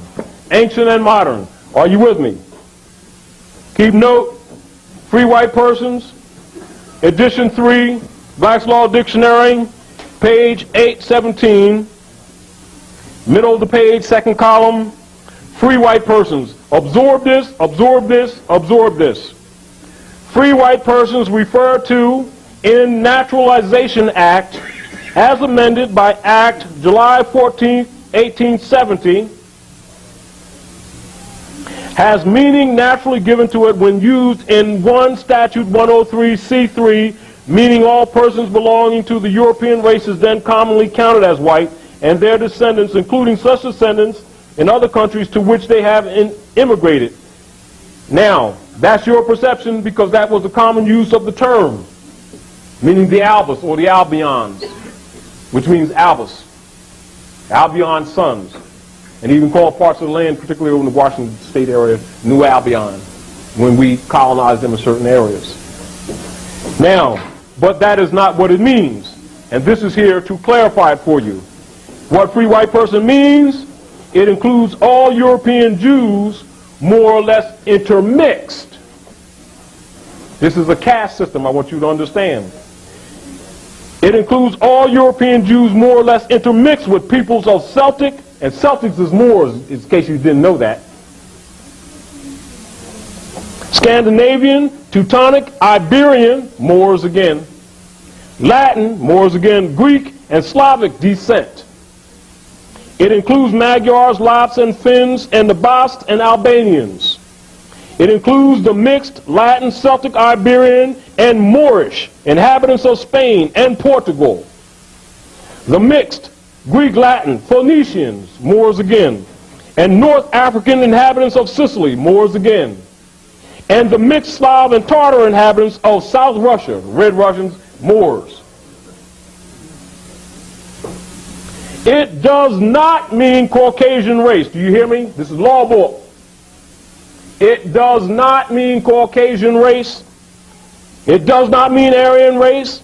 It does not mean Indo-European races, nor mixed Indo-European, Dravidian, Semitic, and Mongolian peoples who inhabit Persia. This is law case here.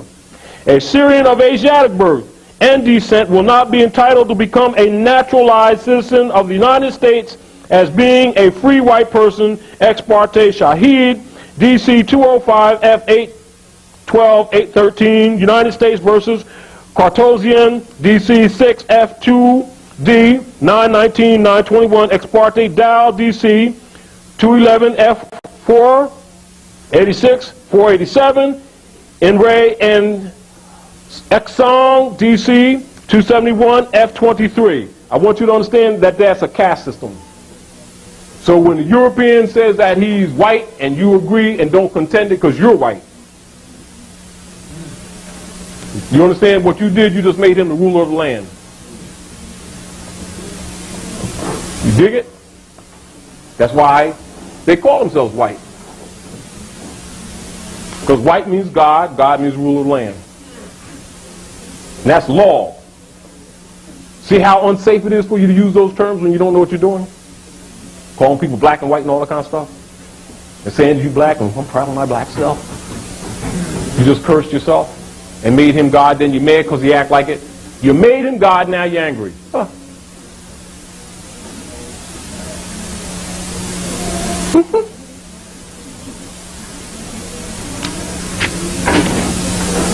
So don't be pissed off. Get pissed off at yourself and straighten yourself up. And be yourself. Stop faking and being somebody that you're not. Because you're the rightful heir to the land. Act like it, but not with arrogance. And don't get mad at them, because they just, you know, it's like it's, you know how you taking care of somebody, you got a responsibility to somebody because they out to lunch, they got an amnesia, and they're walking around, gold coins is falling out the pocket, and they say, well, that's not according to my law of Jesus and my love of God.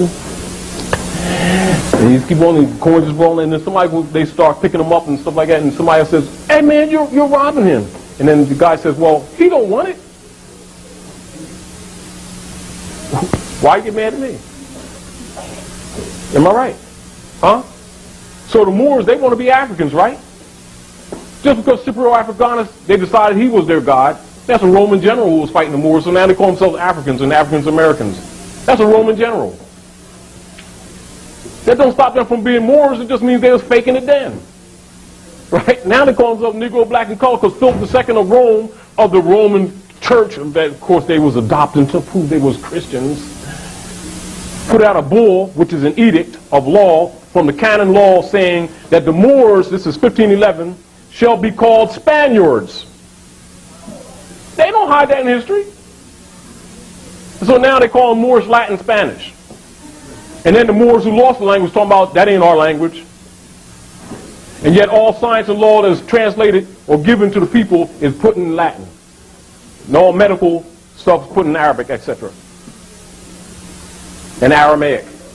And that's all your language.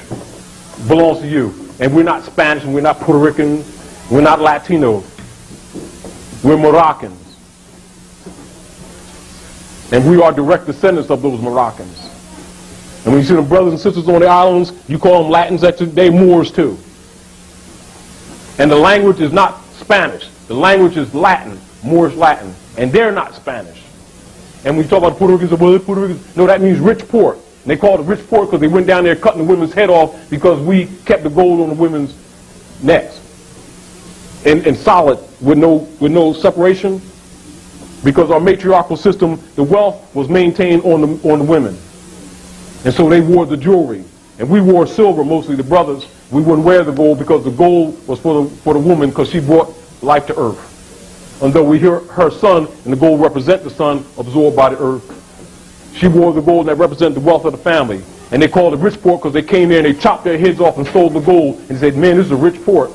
That's what Puerto Rico means. Rich port. It's not a nationality. They're Moors. And there's Moorish forts all down in Cuba, Puerto Rico, Dominica, everywhere in the islands, South America, the United States of Brazil, the United States of Mexico, etc. And the Alamo is Allah's Moors.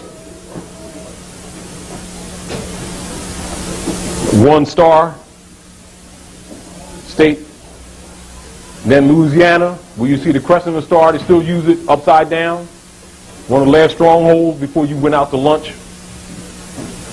And the Mardi Gras and the Mummers Parade that they have right here is in mockery of you. You're home. That's the point. Have that in your head when you walk into a courtroom. And when you walk in the courtroom, any documents or papers that you fill out, etc., put your Moorish nationality on it. If they call you something else, you put your Moorish nationality on it anyway.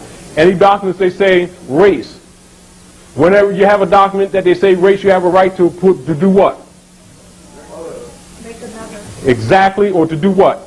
Put an affidavit to it. Or write over it. So if someone asks you your race, what is your race? Human.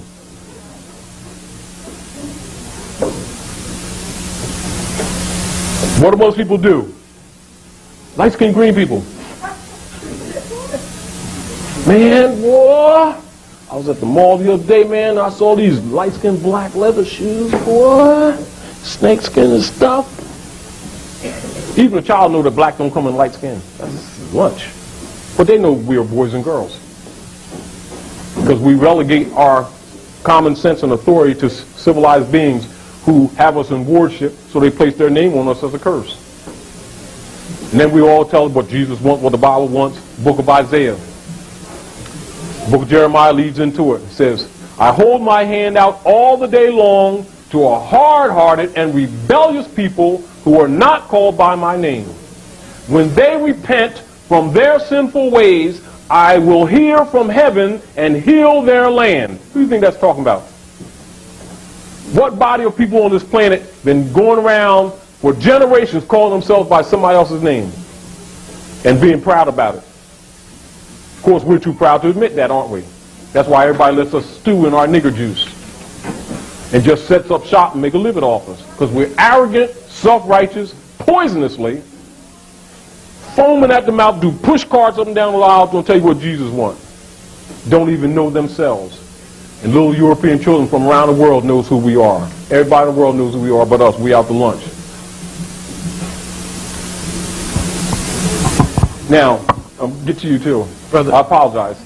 Peace. Brother Taj, can you speak to the issue that's often raised? I had a lecture here on what it would take for our movements to unite.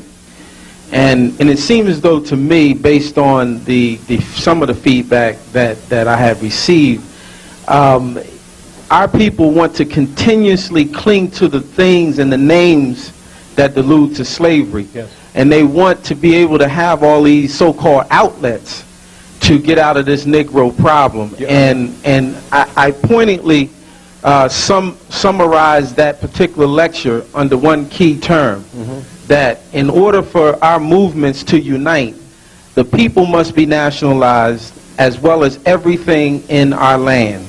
And I agree. And not only the things in our land, our diets, our clothing, our way of life, our attitudes, everything, even in terms of commerce, the gold, the silver. Now, you're absolutely correct, and I understand your...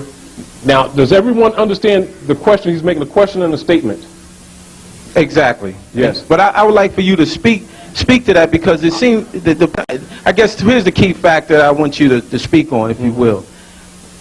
Our people want to cling to things. Yes. And don't want to face the reality and the truth. See, what you're doing is you're substantiating what you're saying. You understand? And you have proof in the pudding, but when you bring the proof and the truth to our people, they still want to fight. Say, well, I want to be African. We all Africans, and I'm black. Despite that, and we're going to do a revolution, and we're going to win. Yeah. Can you speak to that? Yes. Very simple. You know how Romans take pride, and they're there to be studied and appreciated. They're not God for nothing. You know, God is a generic term. God does not mean the supreme being. God means anything that is worshipped, adorized, or praised. Doesn't mean that it's positive or negative. You know, and because Allah has names. Divine providence has names. God does not mean divine providence. When they accepted that trick, they was already out the box. One of the things that the Prophet had mentioned to the Moors, and particularly to the adepts, sheiks, etc., he says, the half has not been told. If I told you everything, you would go back to sleep. Study, study, study. And when you would have studied well and would come and ask me what to study next, I would reply, study yourselves. He brought the keys by teaching you of yourselves and teaching you to be yourselves, because in the process of that study, you become part of it, means that it becomes your own. You know, like if you're, like you hold that meeting and you're trying to encourage Moors to unite, we're talking about conscious Moors. What is it that you really recognize that's a violation with us? This is a violation with us. Dwali said, in order to change the people, and I'm going to repeat that statement, in order to change the people, you must change their literature. Which means, you've got all these sheiks, adepts, with all these charms on and all these titles, all these seats of power, am I correct? Who the people trust and believe in. How many of them have written a book with what they know and presented it to the people for them to analyze, to criticize, to dissect, to give them some kind of footing that you know those who know are not telling? So if the sons of the Moabites won't talk, you know the Masons ain't, because they're bound by oath of death. And you know the Jesuits ain't, because they're stealing your birthright and infiltrated all parts of government. You know the Ku Klux Klan ain't, because they're not going to let the Moabite sons hit that European woman and kill that strain, because he's going to protect that queen of the lower light. Now, if we know these things and don't tell our brothers and sisters, can they know? If they've been taught by the Romans and the Roman agents, i.e. black and nigger preachers, overseers, who were given those titles, and that's what they really represent, because a black leader is an overseer, because that's what the title is. You know they don't know that. They don't even know the science of genealogy. They don't know the science of rulership. They don't even know the stars that's in that flag that's governing here. They don't even know that it's a constellation. They don't even know the original star was Hex Alpha and not the 5 point. But they changed it because they didn't want too much information to get out symbolically. But the Moors know this. You know the Masons know this. You know the Jesuits know this. You know government officials know this. You know the industrialists know this. But everybody's silent. Why? It's not to their economic benefit for these troops to be out. But the Moors have a charge. They have a nationality card, don't we? They decided not to be their brother's keepers, didn't they? Didn't they? Didn't they? So when you, or I, or a brother or sister here who knows, walks up to a brother or sister on the street, or in the Bronx, or in Los Angeles, or in Hollywood, or in Louisiana, and try to school them, they think you're trying to convert to them some kind of religion, because you're Muslim. They don't even know that Muslim means the body. Why? Because some Asiatic corrupted agents with the Europeans got people thinking that, well, you know, Muslim means one who submits to the will of Allah. Muslim is the physical body. Even the Europeans are Muslim. It's muscles and tissues and bones. The manifest fetus coming out of the womb of woman. Everything that lives here is Muslim. You submit to Allah because you ain't got a choice. And the sun shines on the good as well as the evil. And you eat and breathe and take up space. Now show me other rules that we going by that's here, that we can subvert that. Is that a fact? You see what I'm saying to you? But what blocks people is their quote-unquote fictional taught belief systems, their deication. But in order to attack the deication, which is sorcery, you can't tell them that they're under the rule of sorcery. Because they, one, won't believe you. One, two, they'll think you out to lunch. Three, they'll think you're a witch. And everything else. Do you understand what I'm saying to you? So you got to bring them back to the earth from an intelligent and scientific point of view. So you're going to have to dig up what the Inquisitionists didn't bury. Do you understand? Then you're going to have to take what they got and decode it. But you got to decode it with your third eye. You've got to see what the common people can't see. It's a state of mind again. When you acquire that state of mind, they can give you any piece of literature and you can break it up. If you don't do it immediately, you can break it down later. That's why you have to have certain codes or certain pieces of information to change your state of mind so that you can see different. And until they begin to see different, you're not going to do anything with them. Do you understand what I'm saying? And you know, and I know that adept means expert. Am I right, brother?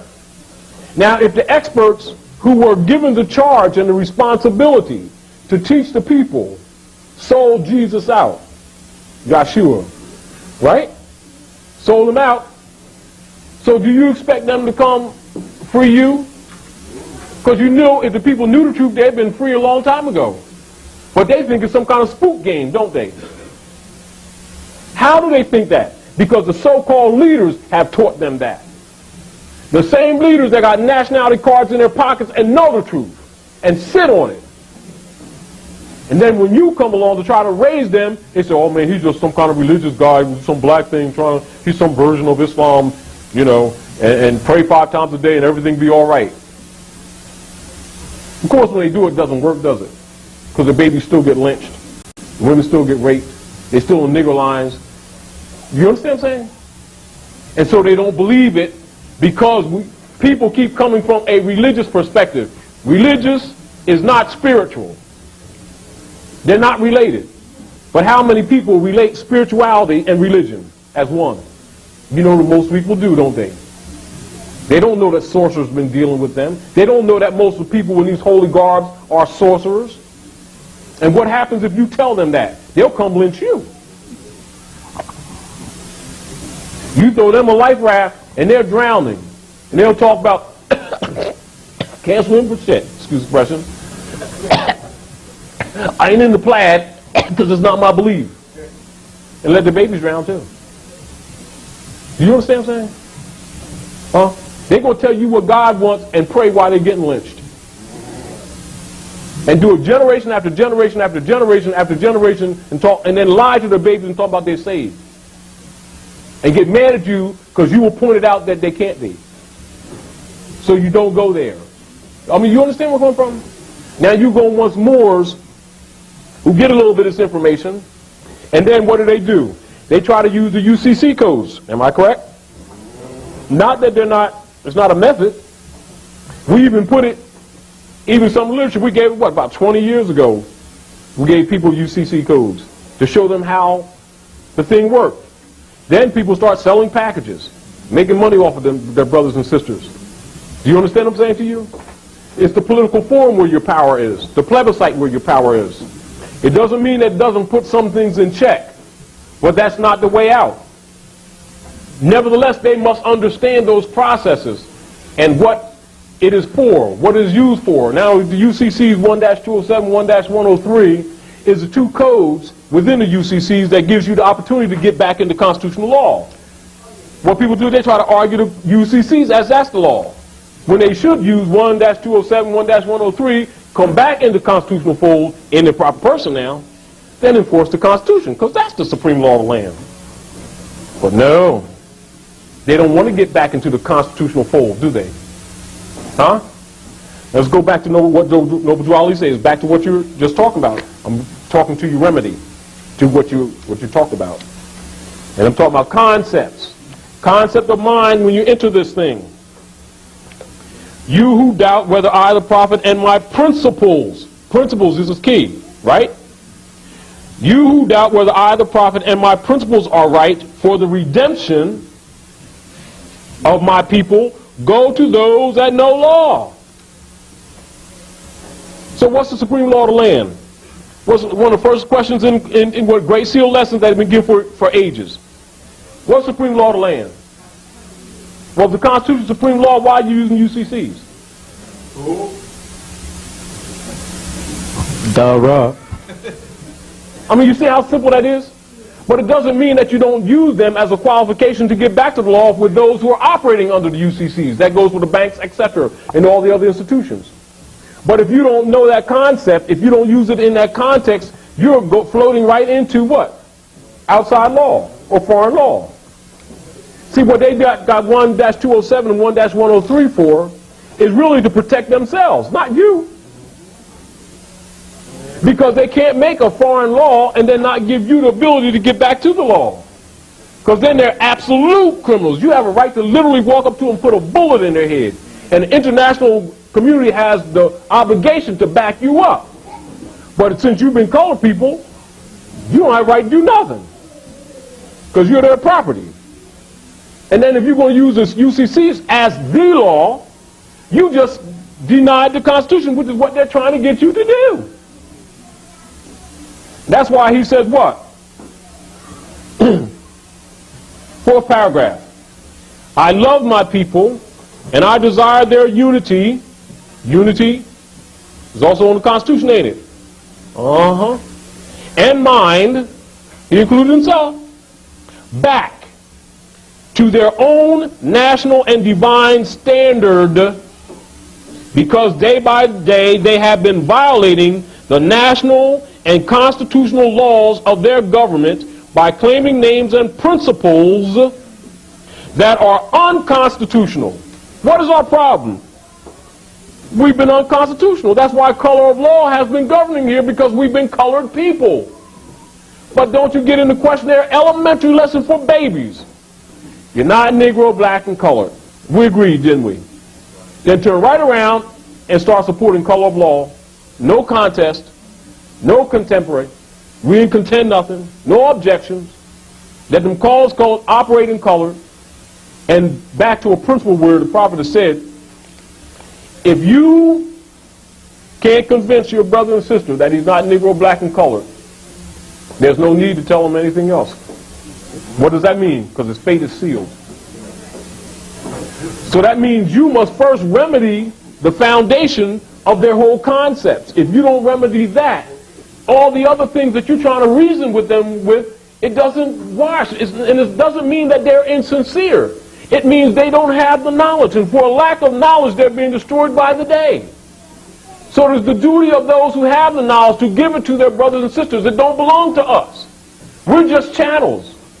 It is our responsibility to aid our brothers and sisters and take every opportunity that we can on every front to do what we can to the crude ability that we have to teach them and not go to the grave with this information.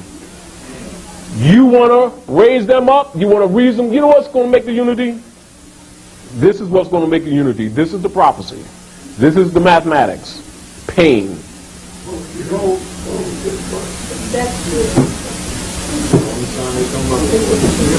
However, it is your duty to your mothers and your fathers to tell it like it is. Knowing that some of us are going to be cast into prison, knowing that some of us are going to catch opposition, is to tell it. Because that's the weapon. When their mind changes, the atmosphere literally will change. The earth is sick because we're sick. You know that religion has taught them that there's no relationship, but those who know the science of Islam know that we're connected to the earth, that our sickness reflects in the earth, and she reflects back at us. And when our minds change, the literal atmosphere changes. And he can no longer practice color of law if we stop being colored people. So if we share the information, you want the unity? Keep on doing what you're doing.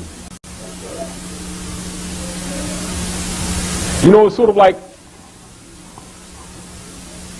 not getting caught up in the fiction of, you know, you plant a seed and you get caught up in, you know, let's go over here and plant the seed. Excuse me for that. Put a couple seeds in the ground here. And you pour some water on it. Boy, didn't I do that? Then 5 minutes later, you're going like this. Man, told you them seeds wasn't no good. I don't see nothing happening. Man, oh, that's not your job. Your job is to prepare that earth, plant the seed, and go about your business. Let the moon and the sun do their job. Because the mind is an earth. And a thought is a seed. Your job is to plant it and leave it alone. And don't even judge it. But be sure that you plant. And be satisfied. Because there is nothing that goes unrecorded. And you already know this thing is plains. That the future, the past, and the present are simply plains. And that time is an instrument we use for the record, but it really don't exist.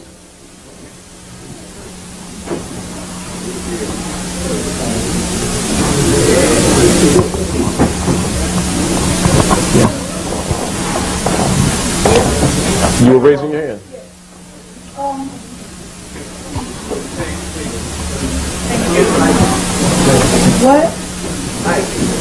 What will the Caucasian do?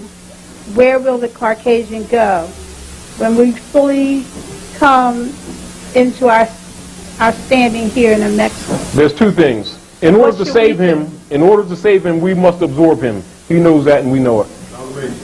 We deny it. This has been part of the social problem, is that we have denied him. See, we denied her, which is the European, or the daughters, because of our own experiments on ourselves. And because of our not wanting to acknowledge the mix that we made in Patagonia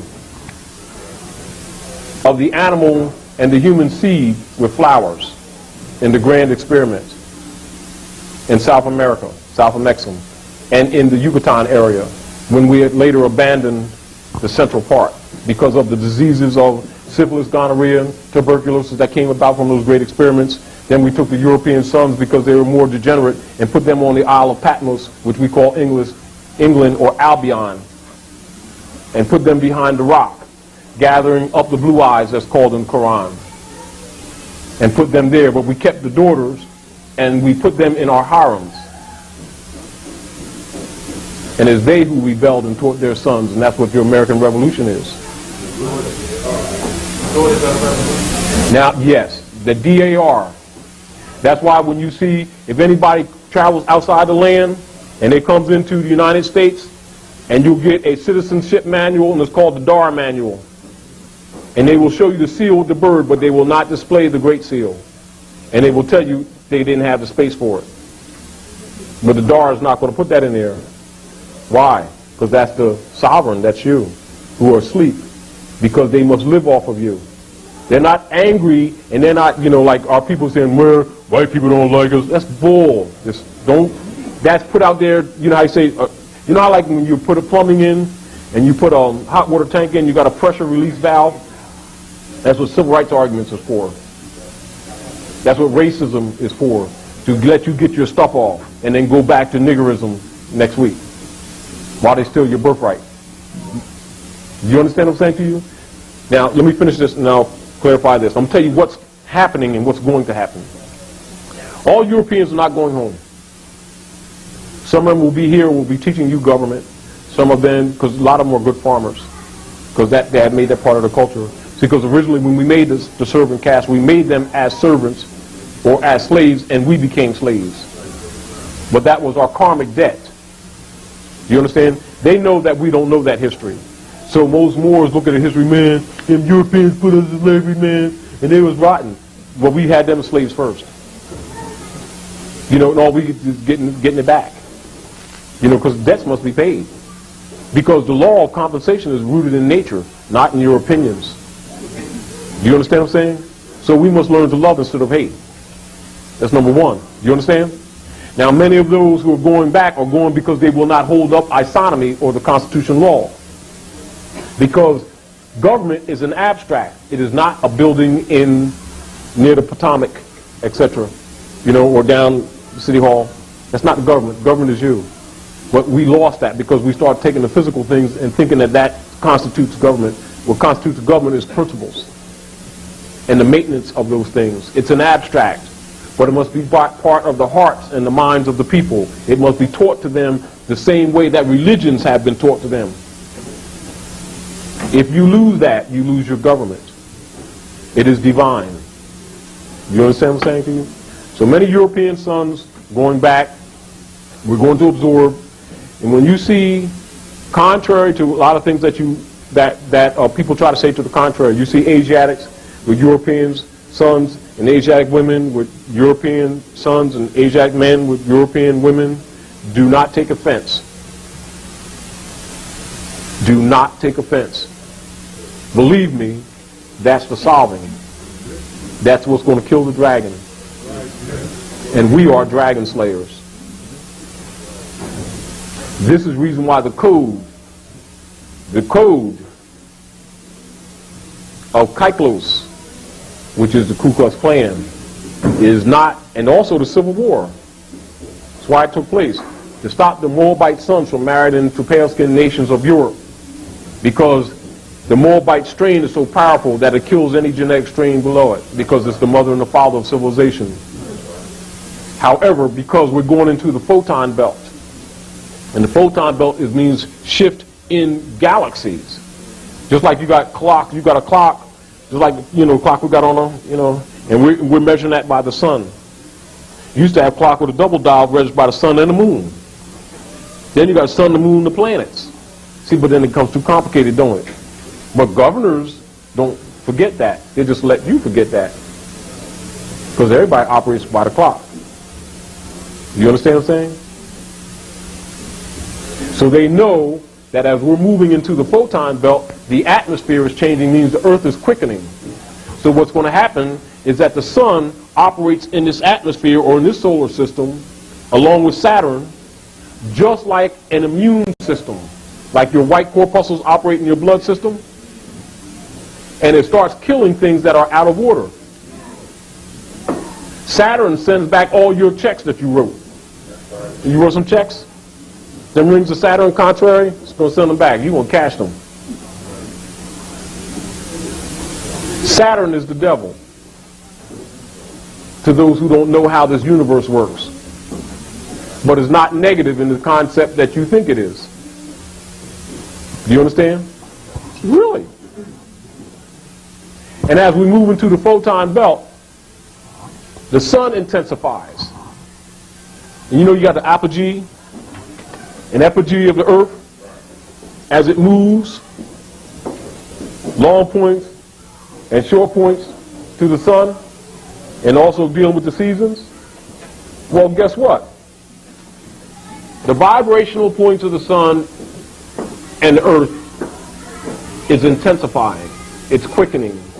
Anything that's mutant or outside of nature is going to burn up. You know how comets burn up? So the great experiment has been done, but it's not complete. And so in order to save our sons, we must absorb them. And we must also acknowledge that they are our sons. Just because they've been ruling and misusing that rulership, we're pissed off and call them aliens. It's almost true. It's the truth. Which caused her womb to be sad. And out of her sad womb she has produced insane sons, which is what's wrong with him. You understand? So Constitution not only means that divine document, Constitution means literally make up. Who made you? Who made you? Who's Allah? What is father? What is derived from? Father is derived from pata. Pata is derived from paternity. Paternity is derived from nativity or the birth of a woman. So the father is still the mother because he's subordinate. But you haven't recognized that, have you? All right. So now you know who Allah is. And she's unhappy. And by the very nature of her womb, she will give birth to the sovereign. It operates in nature. It has nothing to do with your belief systems. But once you understand, then you understand why sons of destiny are born cyclically to fix this problem. You call them prophets. Once you understand those rules, they don't change. What do the prophets do?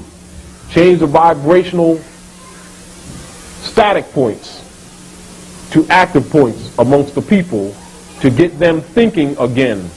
When they think again, the atmosphere changes, for they are gods and makers of their own condition. But I'm just telling you how it works. So therefore, teach the people. They will solve the problem. That's why the Drew Ali said to the people, he says, this is your Moorish movement. The Negro problem is your problem. Even some of the Europeans are helping me. Why aren't you?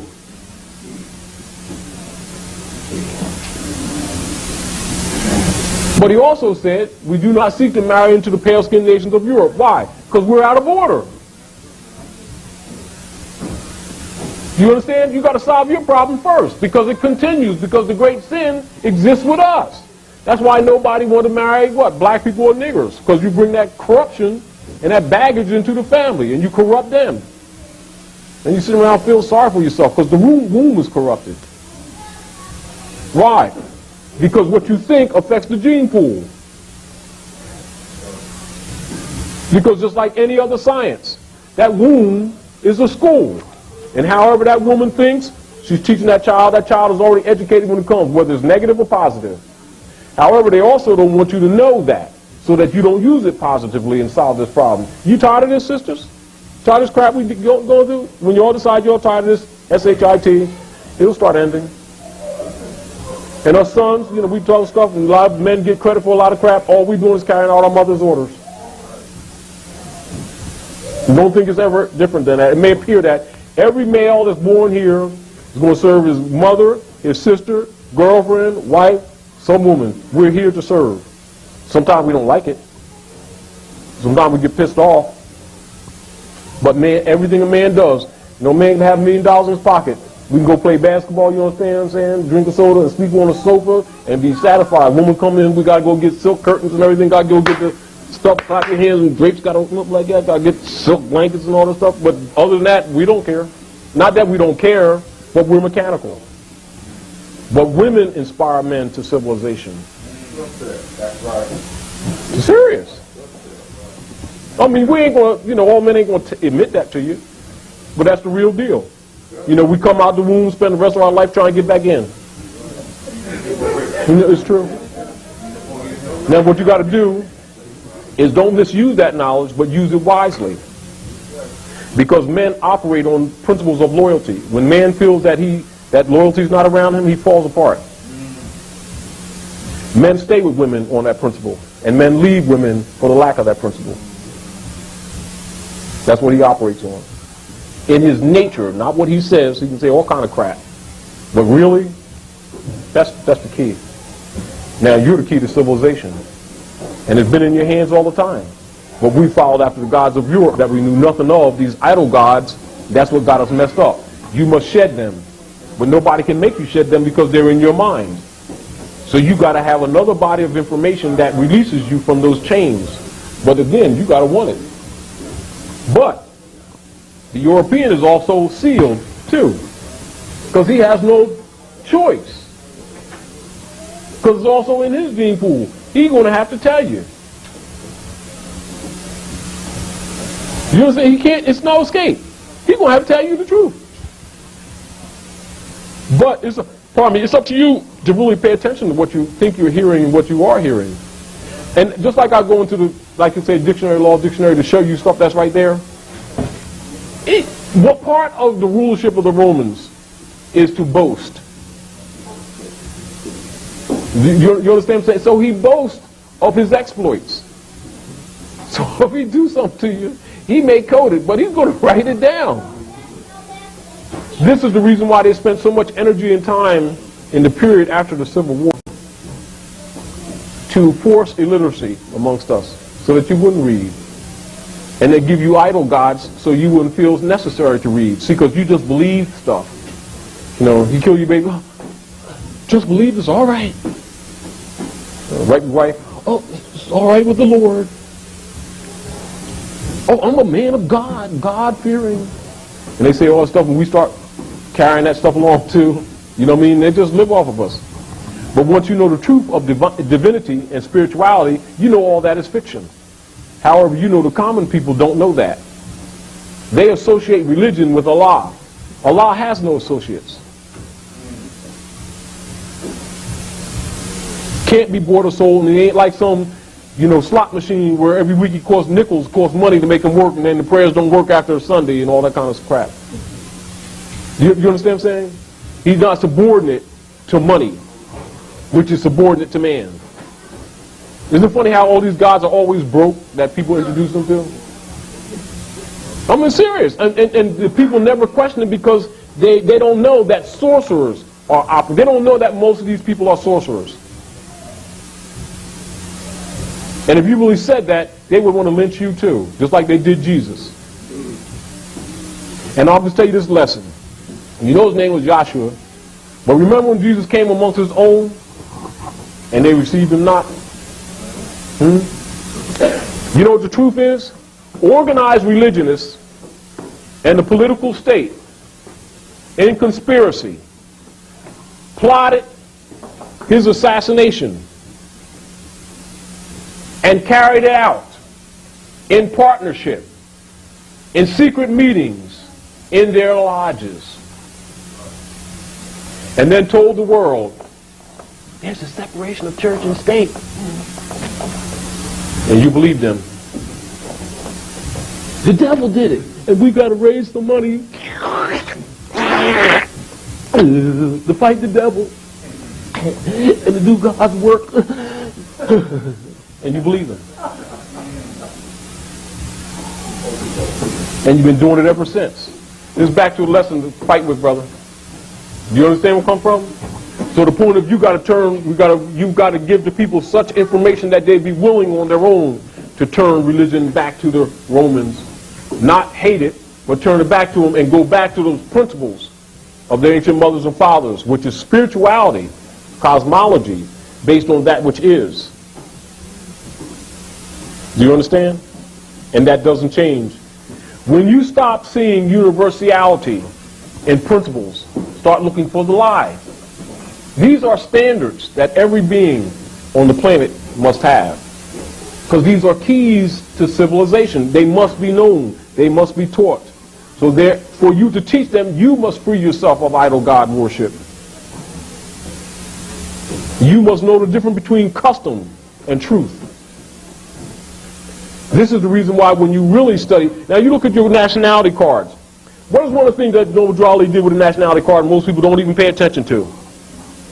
Say, we honor all divine prophets. What? Confucius? Name them. Jesus? What? Buddha? Muhammad? And Ali. What is he telling you? Now that's your first key that you get when you nationalize. It means go study them. Because your sciences are hidden within all of them. You're reversing the polarity. But you're not taking the ritual, you're stripping the ritual and taking the spiritual foundation and principles, the unification of the nation. And so Muslims, Moors, have always been known to do what when they rule? To even help Christians build churches. Tolerance. That's why Moors have been known for that. Why? Because we know that religion is a solace system that was set up by the Moors to keep harmony and peace in society for the common people. Where you would rule yourself and not act like animals.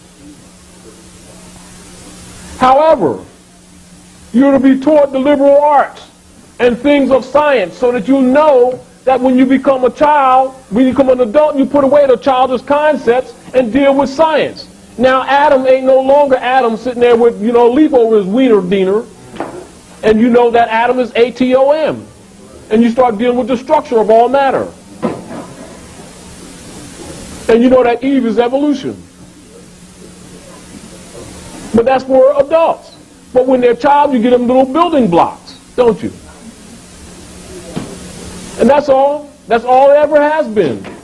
But the leaders ain't going to tell because they'll lose their, funding, won't they? Huh? They'll lose their lunch money. Creator. They're ordained by the state. And they're partners with them. But of course, we don't want to deal with reality, do we? Huh?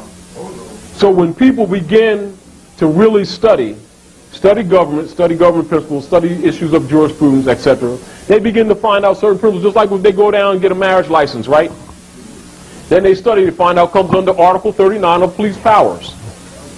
Has nothing to do with divine, nothing between you and God and all this love. No, it has to do with the corporation state, which makes your children, your offspring, the property of the state. And then they take that birth certificate and then auction it off. What, they send all the birth certificates? What state, what part of that Pennsylvania where they send all birth certificates? No, across the country. We ain't talking about just... No, somewhere, I apologize for getting, because it slipped my mind. But they send all the birth certificates there, and they're marketed. They're stock. They're stock certificates. Let me change the tape 1 second.